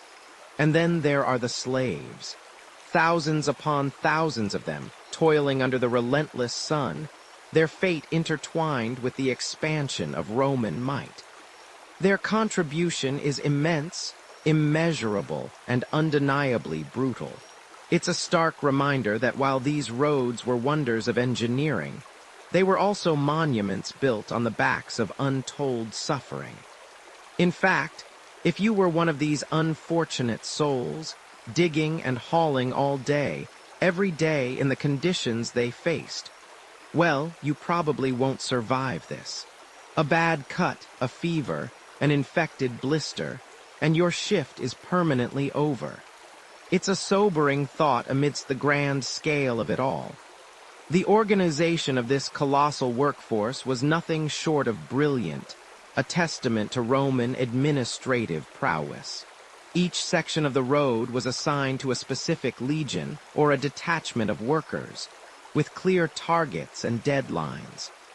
There were foremen, engineers, and surveyors, all working in a hierarchical structure that mirrored the Roman military itself. They'd measure progress, manage supplies, timber for scaffolding, water for mortar, food for the laborers, and ensure the continuous flow of materials. It was an early form of project management on a truly epic scale. And here's a mainstream historical fact for you. It's estimated that at its peak, the Roman road network stretched over 250,000 miles, requiring an unimaginable volume of human labor to construct and maintain. Think about that for a second. 250,000 miles, all laid down by hand. It makes your daily commute feel a bit less dramatic, doesn't it? The sheer logistical challenge of feeding and housing this itinerant army of builders was immense. Imagine supplying thousands of mouths in remote locations, day after day, year after year. It required a robust supply chain that often relied on local resources, sometimes acquired through negotiation, other times through less agreeable means. Historians still argue whether the primary motivation for building roads was purely military logistics, enabling rapid troop movement, or if economic expansion and trade played an equally significant, perhaps even dominant, role in determining their routes. Perhaps it was a bit of both, a convenient symbiosis of conquest and commerce. You watch as a group of specialized masons, often highly skilled freedmen or professional craftsmen, meticulously shape the paving stones for the summa crusti. These weren't just any stones. They were precisely cut and fitted, a true art form. It's hard work, but there's a quiet pride in their movements, a sense of artistry in the precision with which they tap and chip. They're the rock stars of the road-building world, without the massive egos and questionable fashion choices, thankfully. Speaking of quirky tidbits, there's some evidence to suggest that in certain regions, particularly along the eastern fringes of the empire, Some Roman engineers experimented with mixing volcanic ash into their mortar, long before the pozzolana concrete was fully understood, believing it would appease local earth spirits. Turns out it just made the concrete really, really strong. Who knew superstition could be so structural? The roar of voices, the clang of tools, the grunts of exertion, it's all part of the symphony. From the initial deep excavations you remember, to the laying of the statumen with its large interlocking stones, then the rudis of gravel and lime, and the robust nucleus concrete core, and finally the meticulously laid crusty paving. Each layer was a monument to human perseverance. And remember those clever drainage systems we talked about. Each ditch, each culvert was dug by hand. Every single one of those carefully placed stones lifted by a weary arm. It makes you appreciate your paved driveway a little more, doesn't it? Next time you see a pothole, just remember the sheer willpower that went into preventing them 2 millennia ago. Because back then, they didn't just patch a hole. They'd practically rebuild a section, talk about dedication, conquering rivers and mountains, explore the engineering of bridges, tunnels, and cuttings. You stand at the edge of a roaring river, its current a frothing, angry beast, determined to sweep away anything foolish enough to challenge its path. On the other side, the road, that meticulously built ribbon of stone you've been following, disappears into the mist, promising distant lands. But how do you cross this churning chasm? How does a civilization without massive cranes or dynamite tame such raw, untamed power? And then you look up, and the very mountain itself seems to sneer down at you, an impassable wall of rock blocking your way. This is where the true genius of Roman engineering, beyond the simple layering of stones, truly shines. If you were a common laborer tasked with building these monumental structures, you probably wouldn't survive the week, let alone the entire project. Think less spa day and more sweat, grit, and the occasional rock slide. When facing a river, the Romans didn't just build a fancy raft. Oh no. They built bridges, structures that stood for centuries, some even to this very day. The secret, as you might recall from earlier sections about the incredible strength of their structures, lay largely in the arch. You see, the arch is nature's way of saying, I can hold up a lot of weight if you distribute it correctly. And the Romans were absolute masters of this principle. They understood that by carefully shaping and interlocking stones, the weight pushing down on the bridge would be transferred outward and downward into the sturdy piers, rather than simply trying to crush the span itself. It's like the universe's most elegant high five, where the force is spread perfectly. Building these piers in the middle of a flowing river was a whole other challenge. They couldn't just ask the river to politely pause for construction. Instead, they employed something called cofferdams. Imagine driving wooden piles into the riverbed, forming a watertight enclosure. Then, you'd pump the water out of this enclosure, creating a dry working space right there in the middle of the river. It's a bit like building a giant, temporary bathtub in the river, then draining it so you can get to work. Of course, you'd need a truly monumental amount of manpower for this. Remember those legions of laborers we talked about. They'd be knee-deep in mud, literally hauling stone and timber, all while the river grumbled around them. Once the foundation was laid, the stone piers would rise, often built with massive, precisely cut blocks, dry-fitted or mortared with that famous Roman concrete. Then came the arches themselves. Picture colossal wooden frameworks, looking like the skeletal ribs of some long-extinct leviathan, stretching between the piers. These frameworks, known as centering, supported the heavy, wedge-shaped stones, the voussoirs, as they were laid. Each stone was painstakingly lifted, often by hand or with simple block and tackle systems, and set into place. The keystone, that final, central stone at the very top of the arch, was the moment of truth. Once it was inserted, the arch became self-supporting, and the wooden centering could be carefully removed. It was a risky business, and historians still argue whether the removal of centering was an art or a science, often debating the exact sequence and tools used to avoid a catastrophic collapse. One wrong move, and centuries of effort could disappear into a splash and a cloud of dust. Talk about job pressure. Beyond the rivers, there were mountains. Sometimes a winding road around a mountain was sufficient, but when speed and directness were paramount, or the terrain too treacherous, the Romans turned to tunnels and cuttings. A cutting is essentially a massive trench dug through rock or earth to create a level path for the road. It sounds simple, but when you consider some of these cuttings plunge dozens of meters deep through solid rock, you begin to appreciate the sheer, brutal effort involved.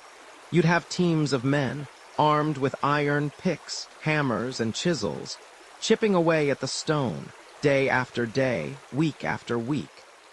It's hard, back-breaking work, made even more challenging by the need to maintain a consistent gradient for the road, ensuring efficient drainage and ease of travel for wagons. Tunnels were even more ambitious. While less common for primary road networks compared to aqueducts, which often relied on long tunnels for water flow, the Romans certainly weren't shy about burrowing through rock when necessary. Think of the Grotta di Posillipo near Naples, a massive tunnel carved right through a hillside. The techniques were crude by modern standards. Often, teams would work from both ends, chipping away at the rock face. For harder rock, they might employ a method called fire setting. This involved lighting large fires against the rock face to heat it intensely, then suddenly dousing it with cold water.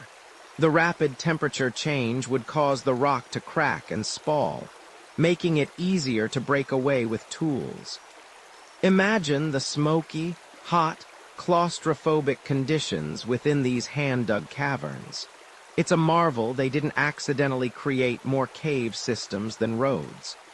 And then there's the delightful challenge of making sure your two tunneling teams actually meet in the middle. Without the benefit of GPS, laser guides, or even good lighting, this required remarkable surveying skills, a callback to those precise initial planning stages we discussed earlier. So, whether spanning a raging river or cleaving through the heart of a mountain, Roman engineers approached these daunting natural obstacles with a combination of brilliant design principles, an understanding of materials, and an unparalleled capacity for organizing immense human effort. They didn't just build roads. They resculpted the landscape to serve the empire's grand vision, one stone, one pickaxe swing, one carefully placed arch at a time. It's almost enough to make you tired just thinking about it. Milestones and mansions detail the markers and way stations supporting travelers.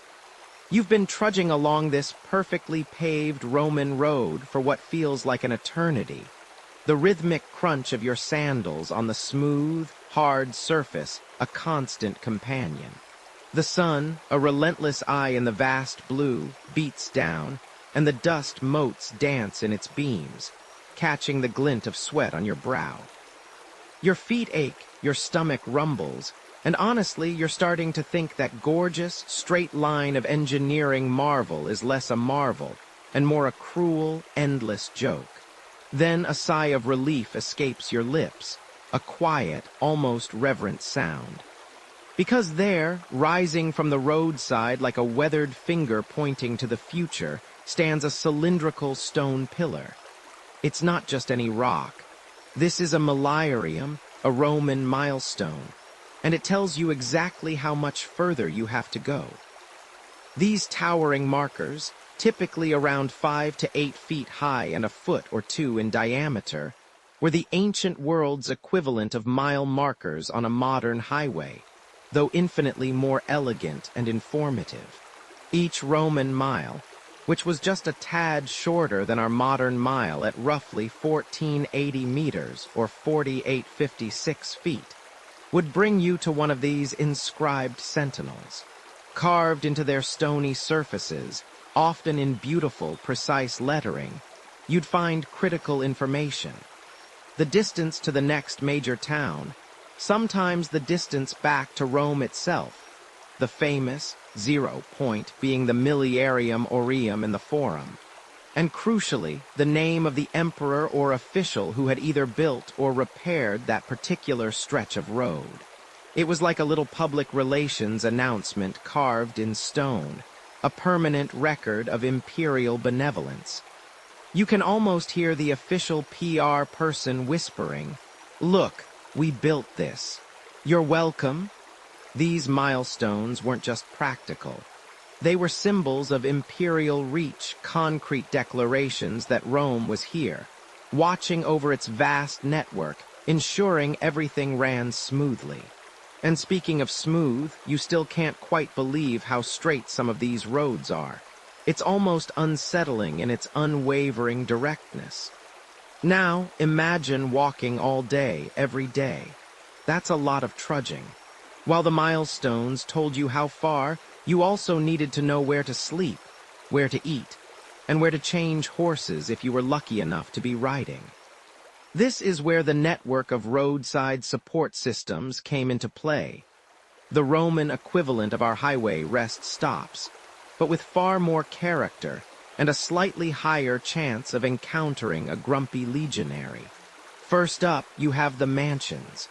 Think of these as the premier lodging options, the Roman roadside hotels designed primarily for the cursus publicus, the imperial postal service, and for high-ranking government officials or military personnel. These weren't your average dive bars. They were often quite substantial establishments, complete with stables for fresh horses, dining facilities, and comfortable private rooms. Some even boasted private baths, a luxury that would make any weary traveler weep with joy. If you were a civilian, you might get a room, but priority always went to official business. So if you weren't a senator or carrying an urgent message from the emperor, you might find yourself out of luck. It's the ancient world's version of no vacancies, only instead of a neon sign, it's a very stern-looking doorkeeper. For the more common traveler, or those on a tighter budget, you'd find the tabernae, not just shops, but often inns and taverns and cossi. These were the lively, bustling Roman roadside diners and motels.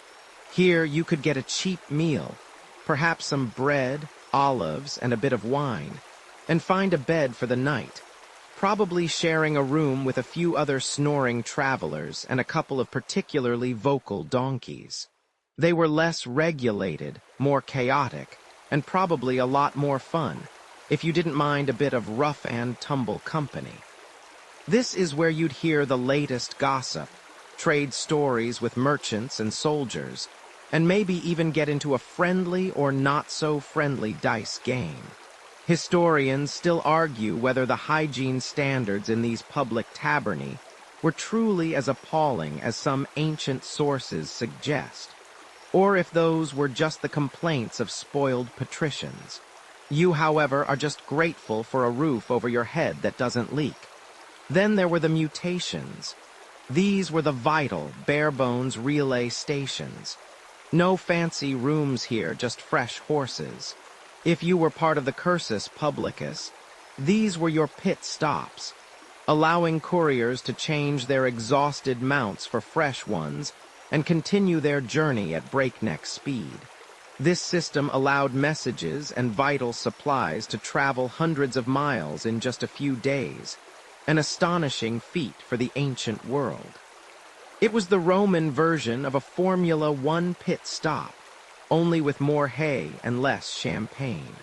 Without this intricate network of millennia, mansions, tabernae, and mutations, a journey across the empire would have been not just arduous, but nearly impossible for regular travelers, and certainly too slow for imperial administration.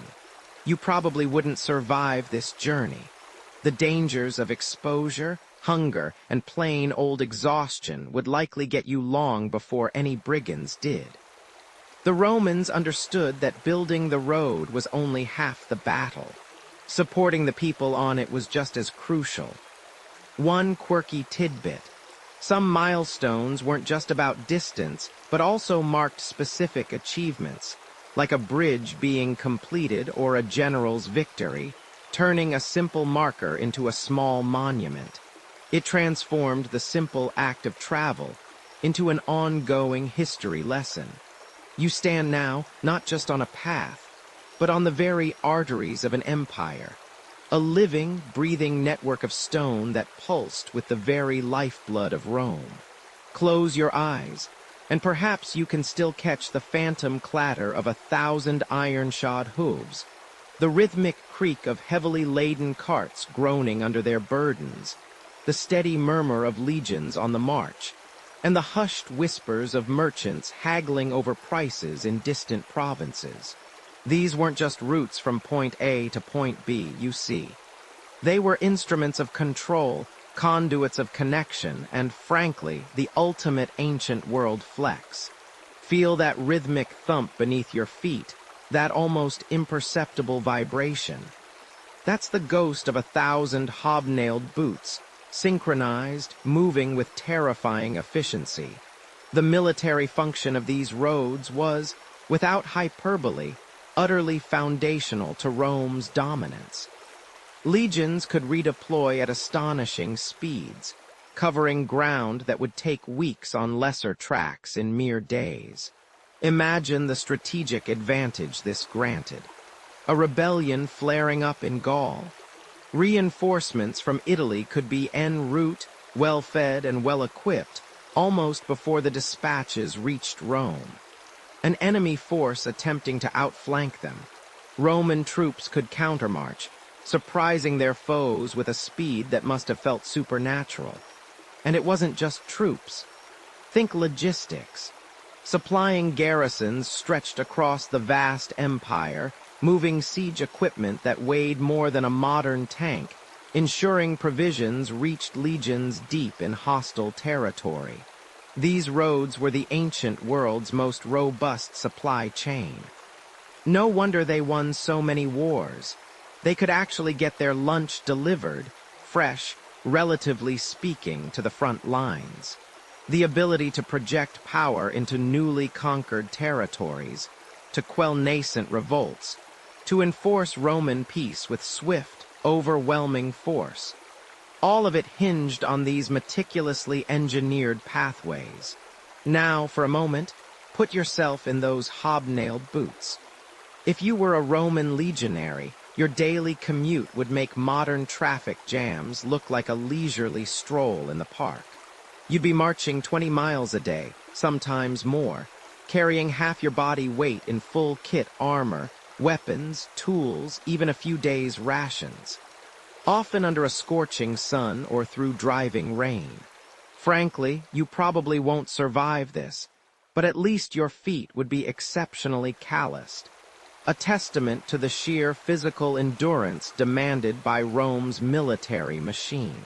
And all of it, every blister and aching muscle, powered by the smooth, unwavering surface of a Roman road. But these roads weren't just for conquest. They were the superhighways for commerce, the very economic backbone of the empire. They facilitated the movement of goods on an unimaginable scale, connecting producers to consumers across vast distances and stimulating local economies in ways never before seen. Imagine the bounty flowing along these routes. Golden grain from the fertile fields of Egypt, robust wines from the vineyards of Gaul, fragrant olive oil from the sun-drenched groves of Hispania, sturdy pottery, vibrant textiles, timber for ships and buildings, precious minerals, and even wild animals for the arena. It was like Amazon Prime, but with less drone delivery and considerably more oxen. And it wasn't just the staples. The roads carried the unusual, the exotic, the truly quirky. Historians have found evidence of all sorts of unexpected items traveling these paved arteries. Perhaps you might muse. A wealthy Roman matron in Britannia developed a sudden craving for ice from the Alps to chill her wine. Or a particularly flamboyant senator in Rome wanted a rare, brightly plumed bird from Africa for his aviary. In fact, historians have found evidence of exotic pets like monkeys being transported across vast distances, probably not in luxury carriages, but definitely on the Roman road network. Imagine the customs declaration for that. One slightly grumpy Barbary macaque, destination Rome, watch out for the teeth. This flow of goods fueled an unprecedented economic boom, creating markets and wealth that supported the entire Roman apparatus. Beyond the martial and the mercantile, the roads served as the empire's central nervous system, facilitating its administration. Listen closely now, beyond the creak of carts, and you might almost hear the gallop of a lone rider, a messenger of the cursus publicus, the efficient imperial post system. This was the ancient world's internet, just a bit slower and with considerably more horse manure. Urgent orders, imperial decrees, tax notices, vital intelligence reports, all sped along these highways, allowing Rome to govern its sprawling territories effectively. The cursus publicus allowed messages to travel at an astonishing pace. For the ancient world, imperial dispatches could cover up to 50 miles a day, a speed that was revolutionary and absolutely critical for managing such a vast and diverse realm. Keeping tabs on an empire this big without good roads would be like trying to manage a global corporation with carrier pigeons. Charming, perhaps, but ultimately impractical and wildly inefficient. Magistrates, governors, tax collectors, and other officials could travel with relative ease, enforcing Roman law and ensuring the smooth functioning of the provincial administration. Indeed, the question of their ultimate purpose still sparks lively debate among academics. Historians still argue whether the primary motivation for the vast Roman road network was purely military strategy, building them to conquer and maintain control, or if economic benefits were equally, if not more, influential in their grand design. Was it first and foremost about moving legions, or about moving lucrative trade goods, or was it an inextricable blend of both, a symbiotic relationship where each purpose reinforced the other? What is undeniable is how these roles intertwined, creating a self-sustaining cycle. The military secured the roads, making them safe for trade. This trade generated immense revenue, filling Rome's coffers and funding its vast administration. That administration, in turn, managed the empire, which included maintaining the very military and roads that made it all possible. These roads, then, were not merely infrastructure. They were the circulatory and nervous system of the empire, the very framework that allowed it to breathe, expand, and endure for centuries.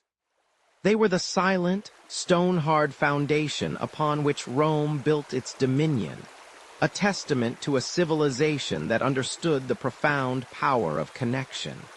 The rumble of your cart shifts, not with the smooth glide you've grown accustomed to, but with a jolt that sends your teeth rattling. You peer down, and there it is, a jagged, toothless gap where a neatly fitted crusty stone once sat, now just a muddy hollow. This, my friend, is the inevitable truth of even the most magnificent engineering. It all, eventually, needs a little love, or at least a legionnaire with a shovel, for all the grand pronouncements of permanence, for all the meticulous layering of statumen, rudis, and nucleus that we've explored. The Roman roads, just like your favorite pair of sandals, were not impervious to the relentless march of time, weather, and the sheer volume of Roman traffic. You see, the ancient world had its own version of potholes, only instead of a mild inconvenience, they could be genuine hazards. A loose paving stone could snag a cartwheel, sending your carefully packed amphory of garum, remember that delightful fish sauce, tumbling into the muck.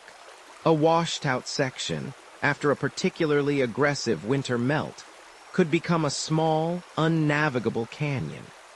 And you might even, if you're unlucky enough to be traveling at night, find yourself tumbling headfirst into one of these unexpected chasms. A fate from which, let's be honest, you probably won't survive without a rather nasty concussion, or at least a lifelong aversion to sudden dips in the road. The challenges were multifold. Beyond the obvious wear and tear from millions of marching feet and countless cartloads of goods, nature itself was a formidable foe. Heavy rains could scour away the vital drainage channels we discussed, leading to water pooling on the surface and seeping into the carefully constructed layers, undermining the very foundation.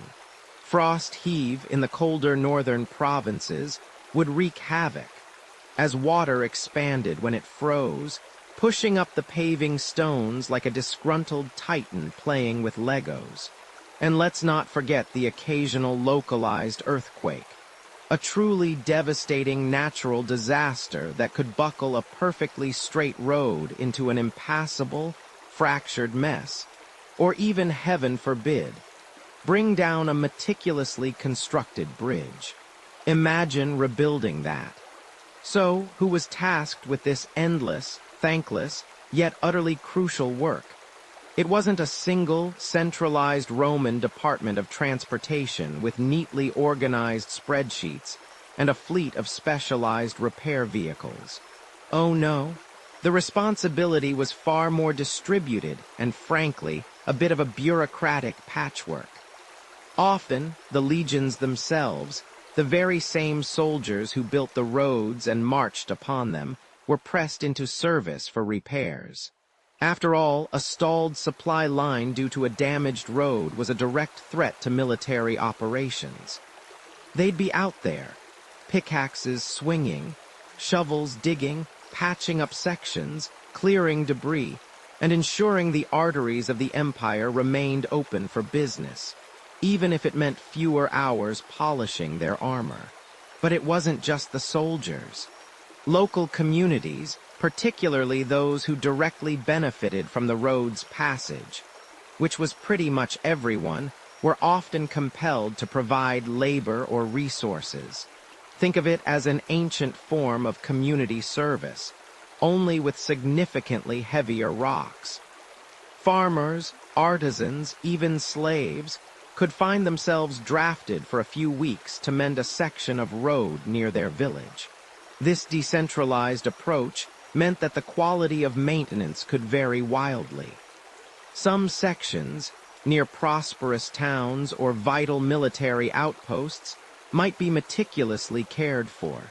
Others, winding through sparsely populated regions, might slowly succumb to the elements, becoming little more than glorified dirt tracks.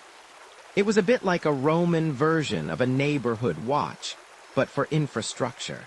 Then there were the curators viarum, specialized road commissioners appointed, particularly for the major trunk routes, often individuals of senatorial or equestrian rank. These officials were responsible for overseeing larger repair projects, managing funds, and ensuring a certain standard was maintained. They were the ancient world's project managers, navigating the complexities of sourcing materials. Remember those specific types of stone and volcanic ash, organizing labor, and dealing with the inevitable complaints about potholes. One quirky tidbit, perhaps a testament to the practical Roman mind, is that some road sections were leased to private contractors, who then became responsible for their upkeep in exchange for tolls or other benefits. It was an early form of public-private partnership, though historians still argue whether this system consistently led to better maintained roads or simply more opportunities for corruption and shoddy work. The methods of repair were, by necessity, quite similar to the original construction, though often on a smaller scale. If a patch of summer crusty had come loose, new paving stones would be quarried, transported, and meticulously relaid. If the underlying nucleus had cracked, sections would be dug out and new concrete poured. For larger washouts or collapsed sections, it was essentially a partial rebuild, sometimes requiring the same deep excavations and layering techniques used to create the road in the first place. Imagine the exasperation of a Roman engineer looking at a perfectly laid stretch of road, only to have a river decide to change its course right across it. "Well, there goes the afternoon." You can almost hear him sigh, clutching his stylus. Funding, as always, was a constant headache.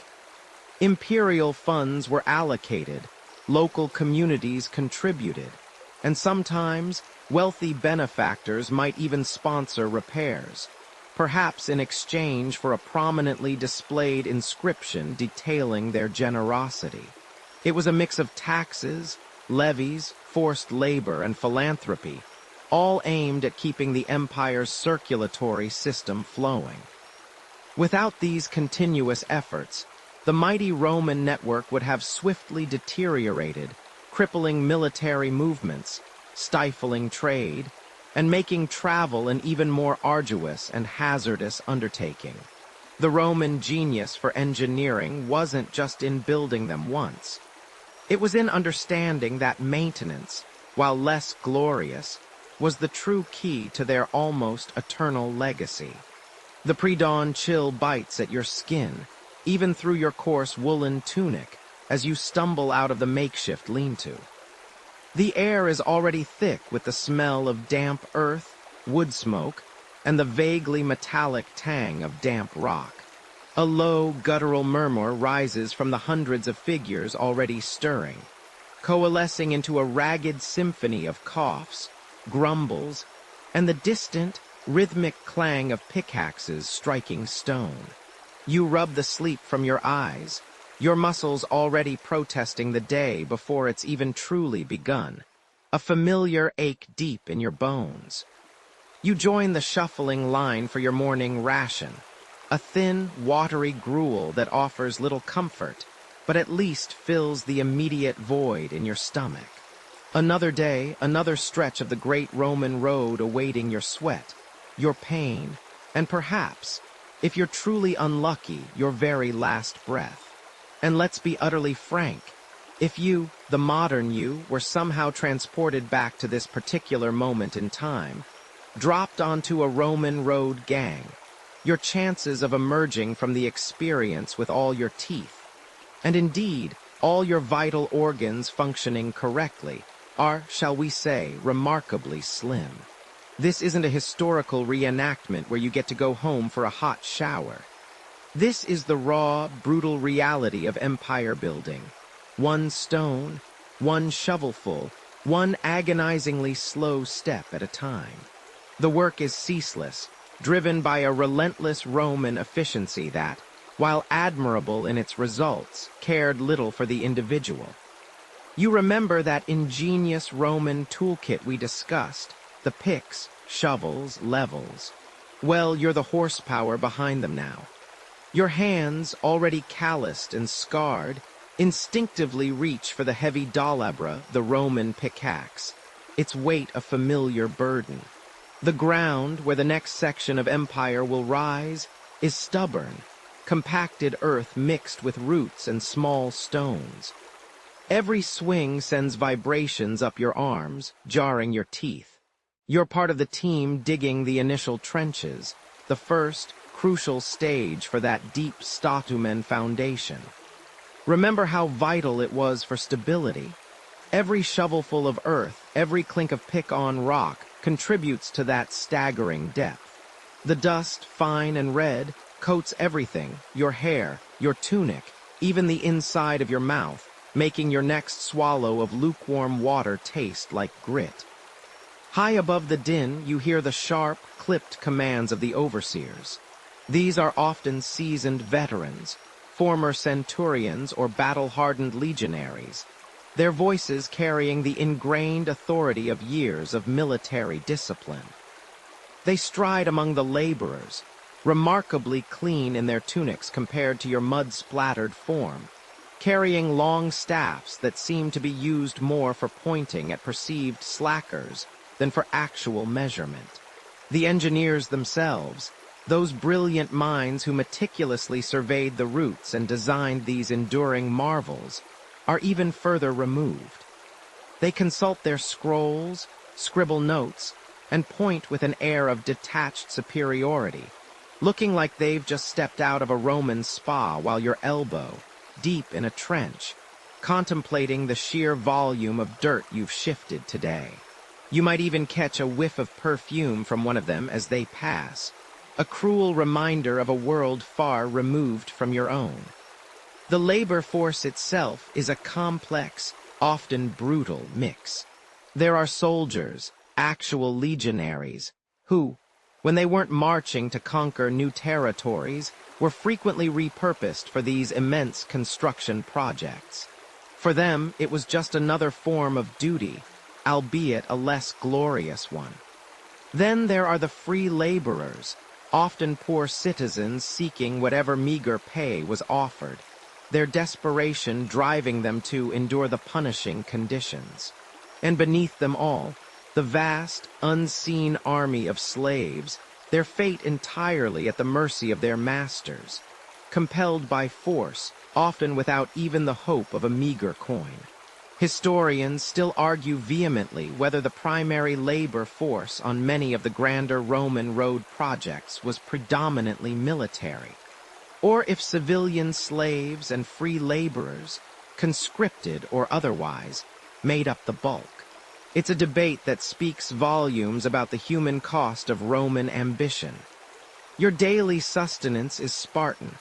A thick porridge, called pools, made from emmer wheat or barley, perhaps some lentils for protein, and a chunk of hard bread.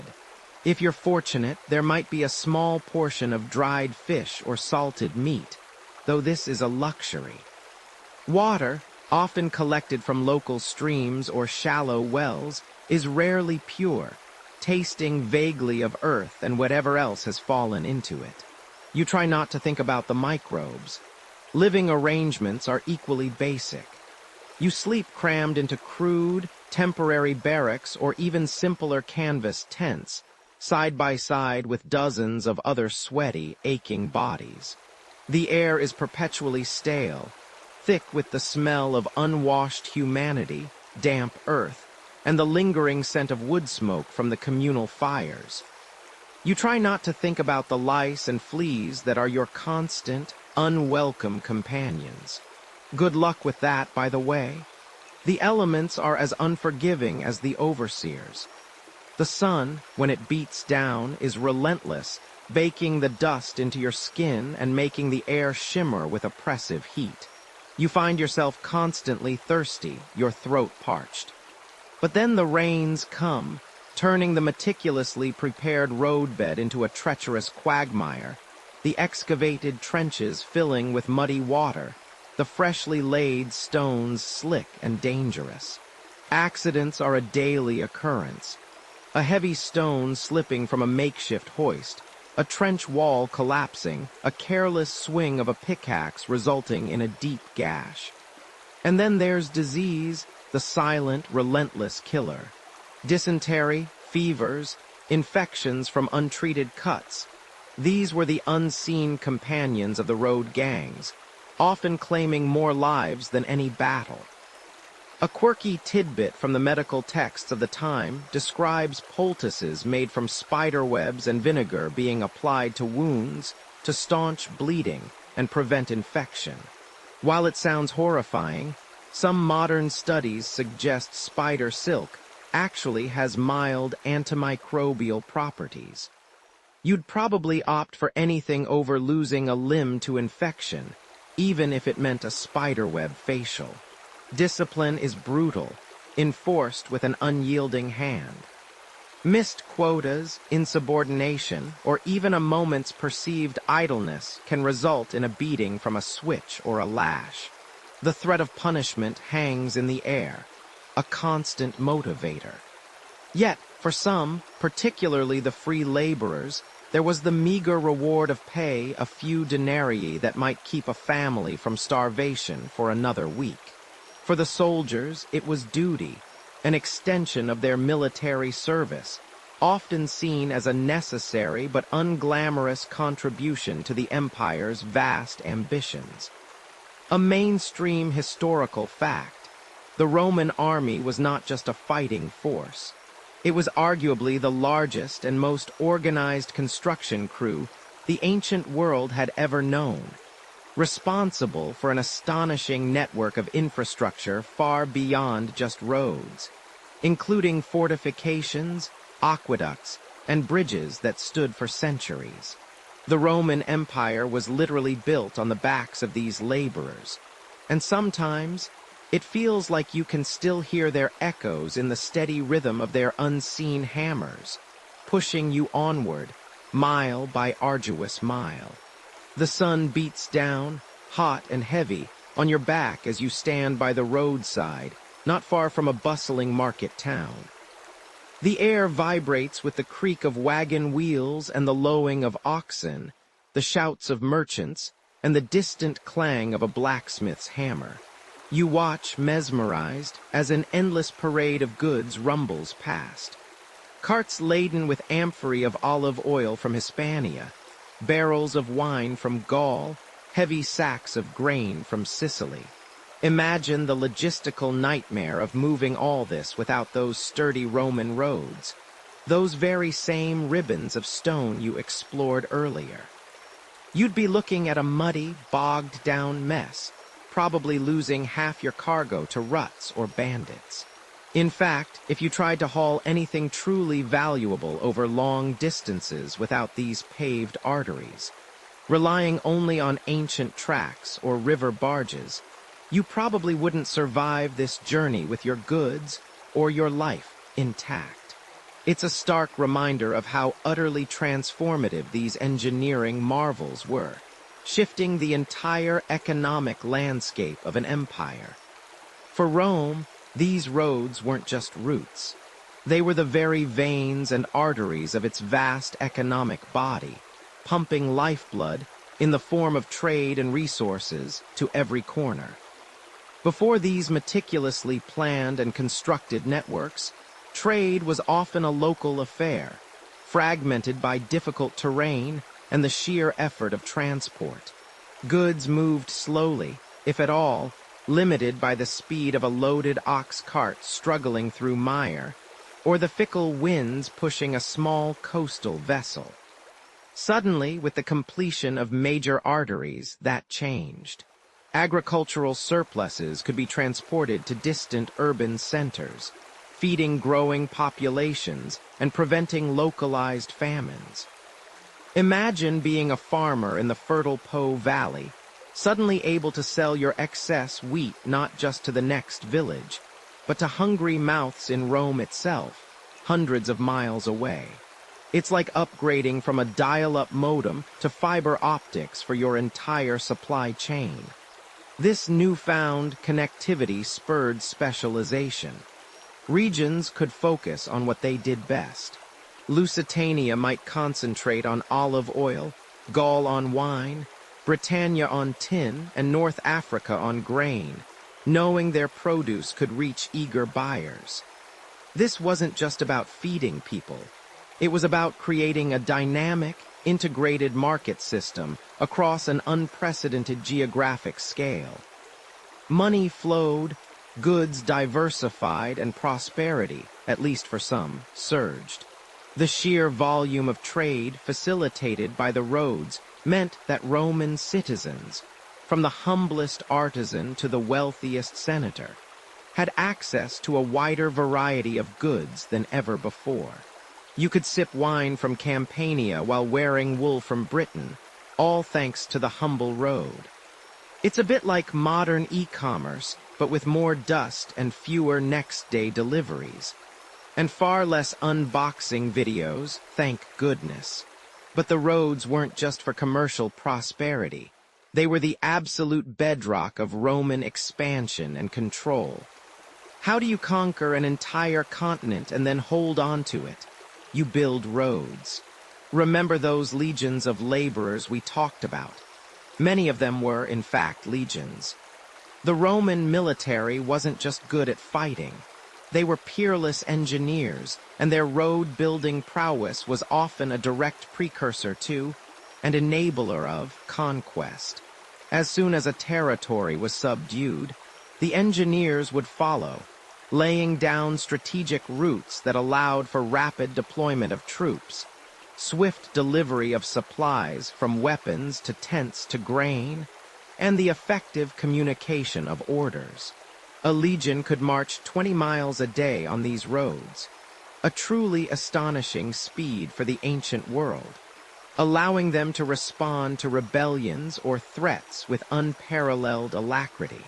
This ability to project power quickly and efficiently was a mainstream historical fact that underpinned the entire Roman Empire's military dominance for centuries.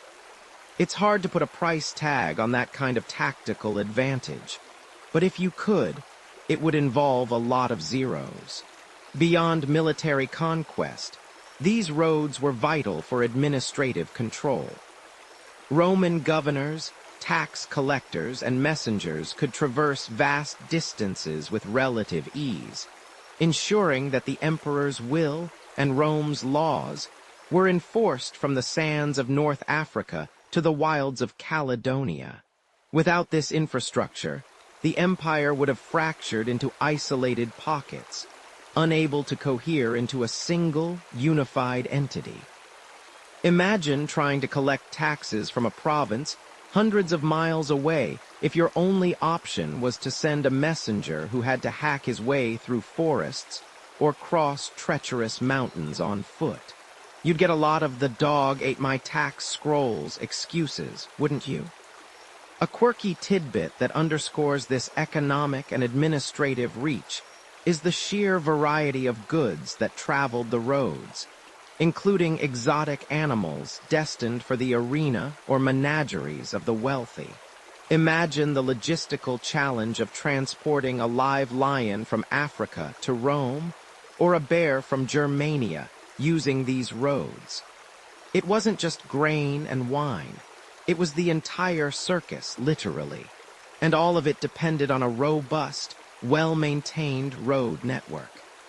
Historians still argue whether the primary motivation for Rome's vast road network was military strategic superiority or economic integration.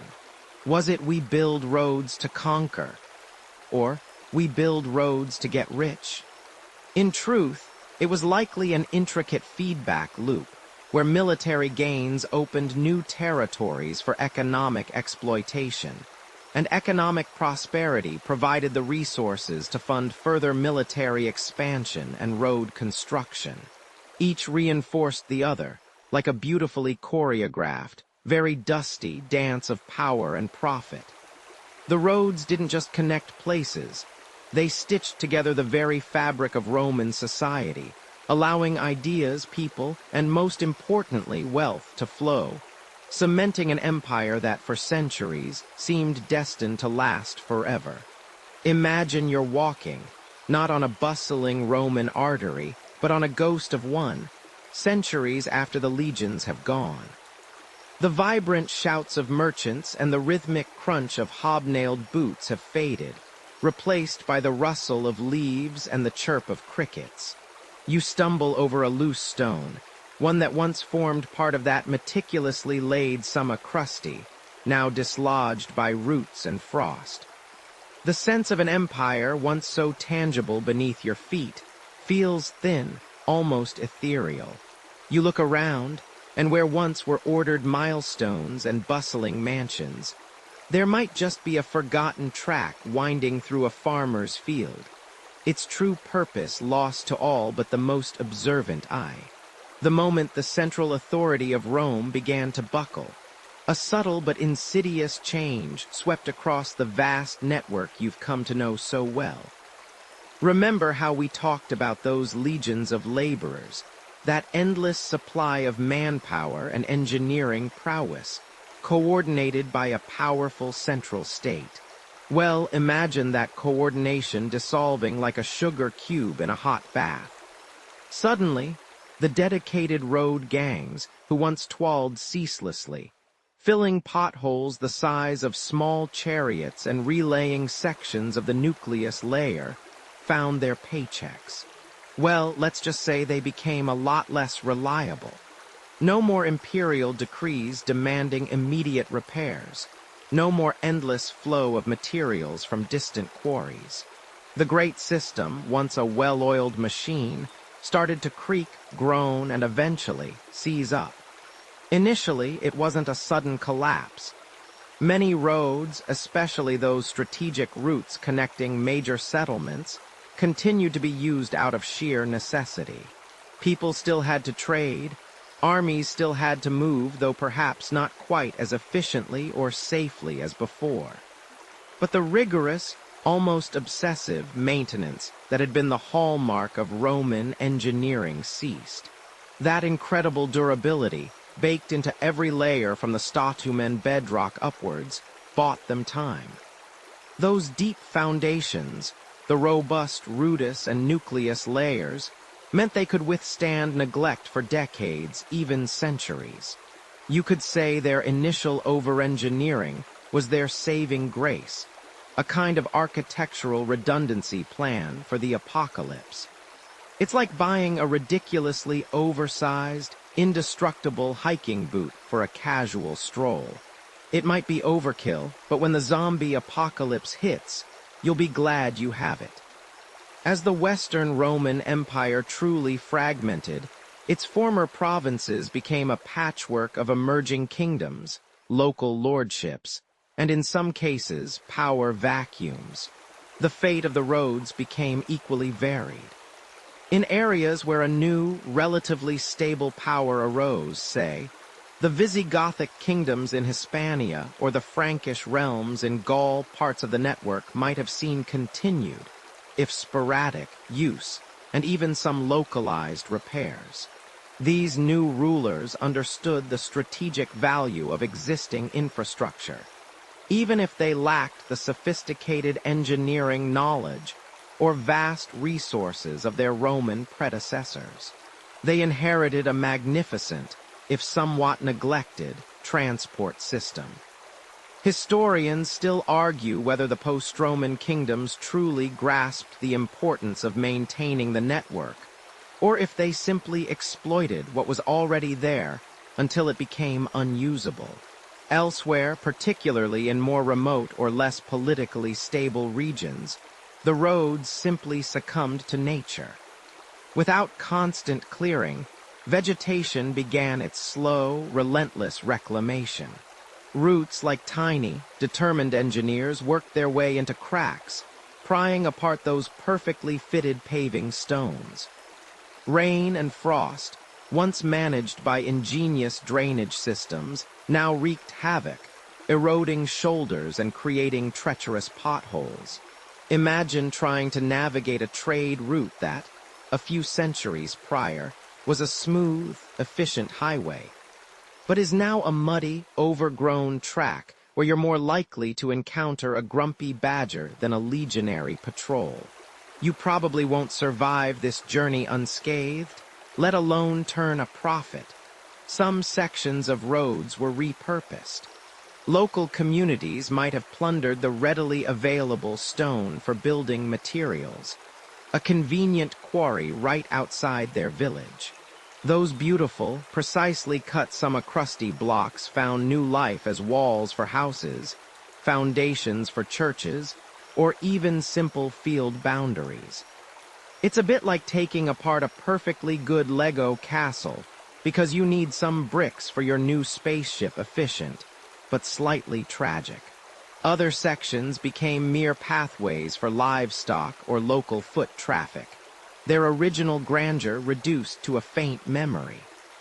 The very straightness of Roman roads, once a symbol of imperial efficiency, sometimes worked against them in a post-Roman world. New settlements often grew organically, following rivers or contours, not necessarily aligning with the rigid Roman grid. So a once vital thoroughfare might find itself bypassing new towns, becoming less relevant and eventually falling into disuse, replaced by a more circuitous, but locally useful track. You can almost hear the Roman engineers sighing in their graves, muttering about inefficient planning.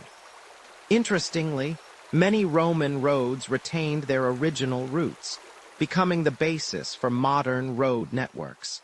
If you travel through parts of Europe today, you'll often find highways or even rural lanes that follow the exact same path laid down nearly 2 millennia ago. That enduring legacy is a testament to the initial brilliant surveying and engineering. Remember those careful sighting poles and the groma.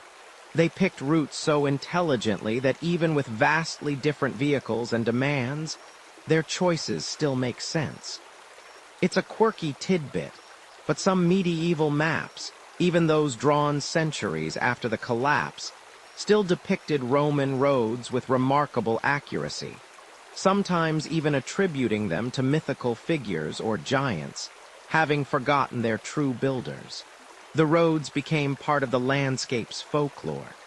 So, while the Roman Empire may have declined and fallen, its roads, in many instances, stubbornly refused to follow suit entirely. They might have gotten a bit scruffy, a little less grand, and certainly a lot less busy with imperial traffic. But their bones, those incredible layers of statumen, rudis, and nucleus held firm. They became silent witnesses to the turbulent centuries that followed, carrying pilgrims to holy sites, medieval knights to battles, and merchants with their wares, albeit at a slower, more perilous pace. They transitioned from arteries of empire to enduring, if sometimes crumbling, pathways for a world reforging itself. And for that, we can thank the Romans and perhaps a lack of efficient demolition techniques in the ensuing chaos. You're hovering, not literally, of course, but your mind's eye is soaring above fields of green and golden crops. Below, a faint, almost imperceptible line stitches its way across the landscape, a subtle discoloration in the soil, a slight ridge that barely disturbs the wind as it whispers over the wheat. This isn't just any line. It's a ghost, a whisper from 2 millennia ago, the spectral echo of a Roman road. You squint, trying to resolve the detail, and then, with a click of an imaginary button, the modern world melts away, leaving only the ancient contours of the land. It's astonishing, isn't it? That after all this time, after empires have risen and fallen, after cities have been built and then reclaimed by the earth, these ancient pathways still leave their indelible mark. For us, the curious observers of the 21st century, unearthing these pathways isn't about digging up every single mile of them. Frankly, you probably won't survive the sheer amount of dirt you'd have to shift, not to mention the bureaucratic nightmare of getting permission. It's about reading the subtle clues left behind. Modern archaeology, you see, has evolved far beyond the pickaxe and trowel, though those are still very much in play. Now, we often start with the bigger picture, thanks to tools that let us peel back the layers of time without even getting our boots muddy. Think about aerial photography, for instance. From up high, especially during dry spells, ancient ditches and foundations of old roads can show up as crop marks variations in how plants grow. a result of the deeper, denser soil over buried features retaining moisture better. You might see lines of darker, taller crops directly over a buried road, or lighter, stunted growth over the compacted gravel of the roadbed itself. It's like the earth itself is drawing you a treasure map if you know how to read its cryptic scribbles. Then there's LIDAR, which stands for light detection and ranging. This isn't some fancy magic spell, though it feels a bit like it. Imagine flying a plane over a dense forest, shooting out millions of laser pulses every second. Most of those pulses hit the leaves, but a tiny percentage slip through the gaps, bouncing off the forest floor. When these reflections return to the sensor, they create an incredibly detailed 3D map of the ground, completely stripped of trees and undergrowth. Suddenly, what looked like an impenetrable green blob reveals subtle linear features, embankments, and cuttings that could only be the ghostly remains of a Roman road. It's like putting on X-ray glasses for the landscape. Many previously lost sections of Roman roads have been rediscovered this way, particularly in heavily wooded areas where ground-based surveys would be impossible. Once we've got a general idea from the sky, we can get a bit more hands-on, or rather Toulon. Ground-penetrating radar, or GPR, sends radar pulses into the ground.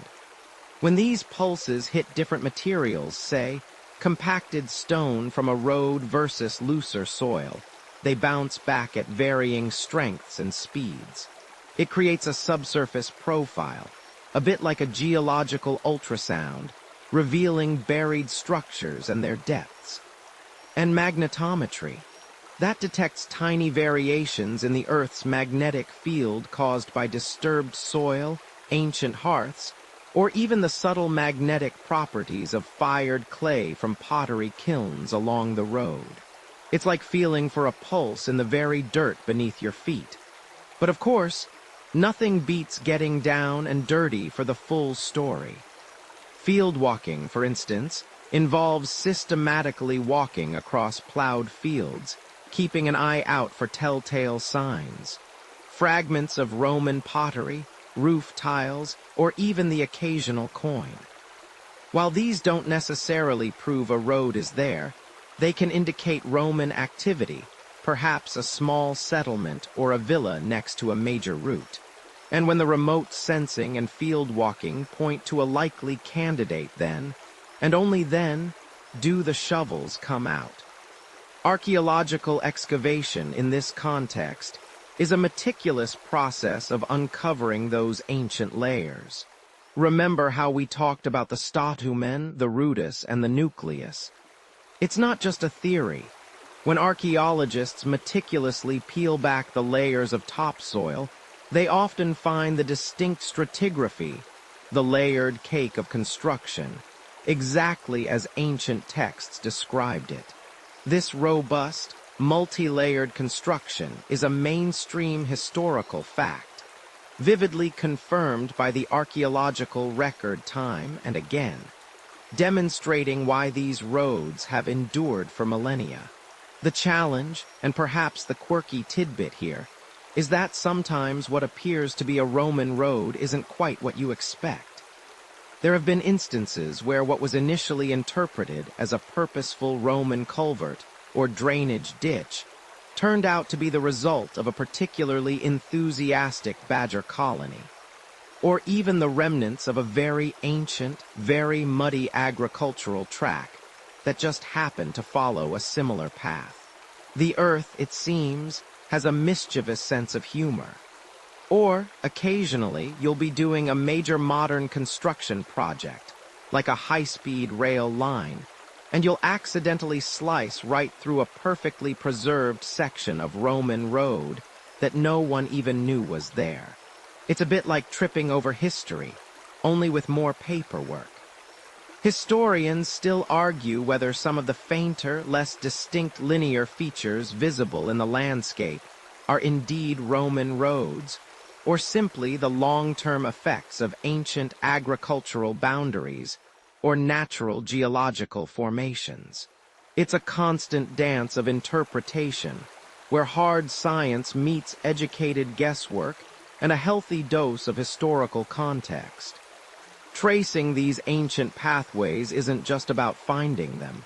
It's about understanding how they fit into the larger tapestry of Roman life, how they influenced settlement patterns, trade, and even the movement of armies long after the last legionary marched their course. Every faint line, every buried stone, every scattered pottery shard tells a tiny piece of that enduring story. Legacy, pathways to modernity. You're driving, perhaps, on a modern highway, the hum of the tires a steady rhythm against the asphalt. You glance at the mile markers, those small, unassuming plaques of information, telling you exactly how far you've come or how far you have to go. It's an efficient system, isn't it? Precise, predictable, connecting disparate points with remarkable ease. But close your eyes for a moment, just for a second, and imagine that smooth, dark ribbon of road transforming beneath your wheels. Feel the shift from tar and gravel to meticulously cut stone, from a gentle curve to an unnervingly straight line stretching toward a distant horizon. The hum of your engine fades, replaced by the distant shouts of legionaries marching, the clatter of ox carts, the murmur of travelers making their way across an empire that, in many ways, still whispers its presence beneath your very feet. You see, while your car might navigate a gentle incline with ease, imagine being the poor soul whose job it was to cart several tons of Roman military equipment up a truly steep ancient road, designed for endurance, not comfort. Let's just say, if you were a Roman pack animal, you probably wouldn't survive this career path for very long. The legacy of these Roman arteries isn't just about the physical paths they carved, many of which still form the basis of modern road networks across Europe. A mainstream historical fact you can see on any detailed map of, say, France or Italy. No, it's also about the fundamental philosophy of engineering, the sheer audacity of their vision that continues to influence us today. You might even argue that the concept of standardized measurements and efficient transportation infrastructure, so vital to our interconnected world, truly began with Rome. Think about it. The very idea of a reliable, all-weather road that ignored local terrain preferences for the most direct route was revolutionary. Before Rome, roads were often little more than glorified dirt tracks, winding around obstacles, becoming impassable with the first hint of rain. The Romans said, "No, thank you. We'll just move that mountain or bridge that river or drain that swamp, because we have places to be, empires to run, and very important messages that need to get from A to B without getting bogged down in, well, actual bogs." It was a commitment to engineering excellence that, frankly, put most subsequent civilizations to shame for a good 1,000 years or so. It's almost as if they looked at a landscape and thought, you know what this needs? A massive, straight line of meticulously layered stone, regardless of what's in the way. It'll be a shortcut for our legions and a rather pleasant way for our tax collectors to ensure prompt payments. Even the tools, which we touched upon earlier, were surprisingly advanced, yet elegant in their simplicity. They weren't inventing complex machinery, but perfecting the application of basic principles. You remember how they used a groma for surveying, right? That deceptively simple cross staff that allowed them to plot those laser-straight lines across vast distances. Historians still argue whether the precision achieved with these relatively basic instruments was down to sheer, unadulterated human skill, or if there were some unrecorded, more sophisticated methods at play that have simply been lost to time. It's a delightful thought, isn't it? That somewhere, A Roman engineer might have had a secret protractor made of solid gold that no one ever found. Then there's the quirky tidbit that many of the original Roman road builders were not, as you might imagine, career civil engineers, but often legionaries using their military training. This meant they were incredibly disciplined, efficient, and probably a little bit terrifying if you suggested they weren't building the road straight enough. Imagine a centurion barking orders about the precise angle of your rudest layer. It certainly put a new spin on construction site safety, didn't it? And speaking of safety, the enduring quality of these roads meant they continued to be used for centuries after the fall of Rome, long after their original purpose of military conquest and rapid communication had faded. They became, ironically, the highways for barbarian invasions, proof that good infrastructure is truly an equal opportunity enabler. It's like building the world's most robust and reliable delivery service, only to find out it's mostly being used to deliver angry, axe-wielding neighbors to your doorstep. Oops, the influence extends beyond just the physical paths. The Roman concept of a centrally administered, unified road network laid the groundwork for modern national highway systems. Before them, there was no real coherent idea of connecting entire regions for consistent travel and trade. They saw the empire not just as a collection of provinces, but as a single entity, bound together by these stone veins. It's why you can still trace Roman roots in the street plans of cities like London or Paris, cities that sprang up, in many cases, as roadside settlements. Those little towns, those small inns, the mansions we talked about, grew into bustling urban centers, all thanks to the constant flow of people and goods along these eternal pathways.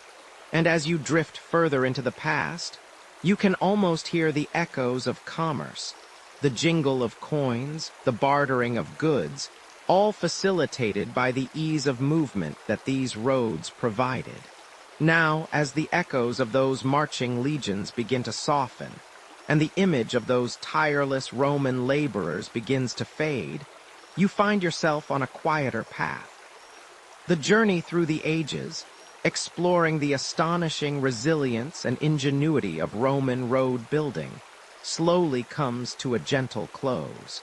The meticulous layering of the statumen, the rudis, the nucleus, and the summa crusti, each step a testament to a civilization's grand ambition, a whispered promise of endurance. Feel the quiet settle around you, like a soft blanket on a cool night.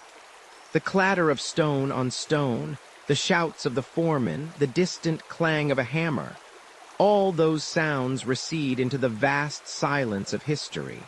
You are left with a sense of wonder, a quiet appreciation for the unseen foundations that still support so much of our world. These ancient roads, once pathways for empires, now rest gently beneath the fields, beneath our towns, beneath our very dreams. They are a reminder that even the most colossal undertakings begin with a single stone, a single vision, and a quiet determination to build something that will last, perhaps, almost forever. Let that thought calm your mind, as the distant lights of cities built upon those very pathways twinkle softly in your imagination. The journey is over, for now. Rest deeply, knowing that even in sleep, you are connected to the long, enduring legacy of human endeavor. Sweet dreams.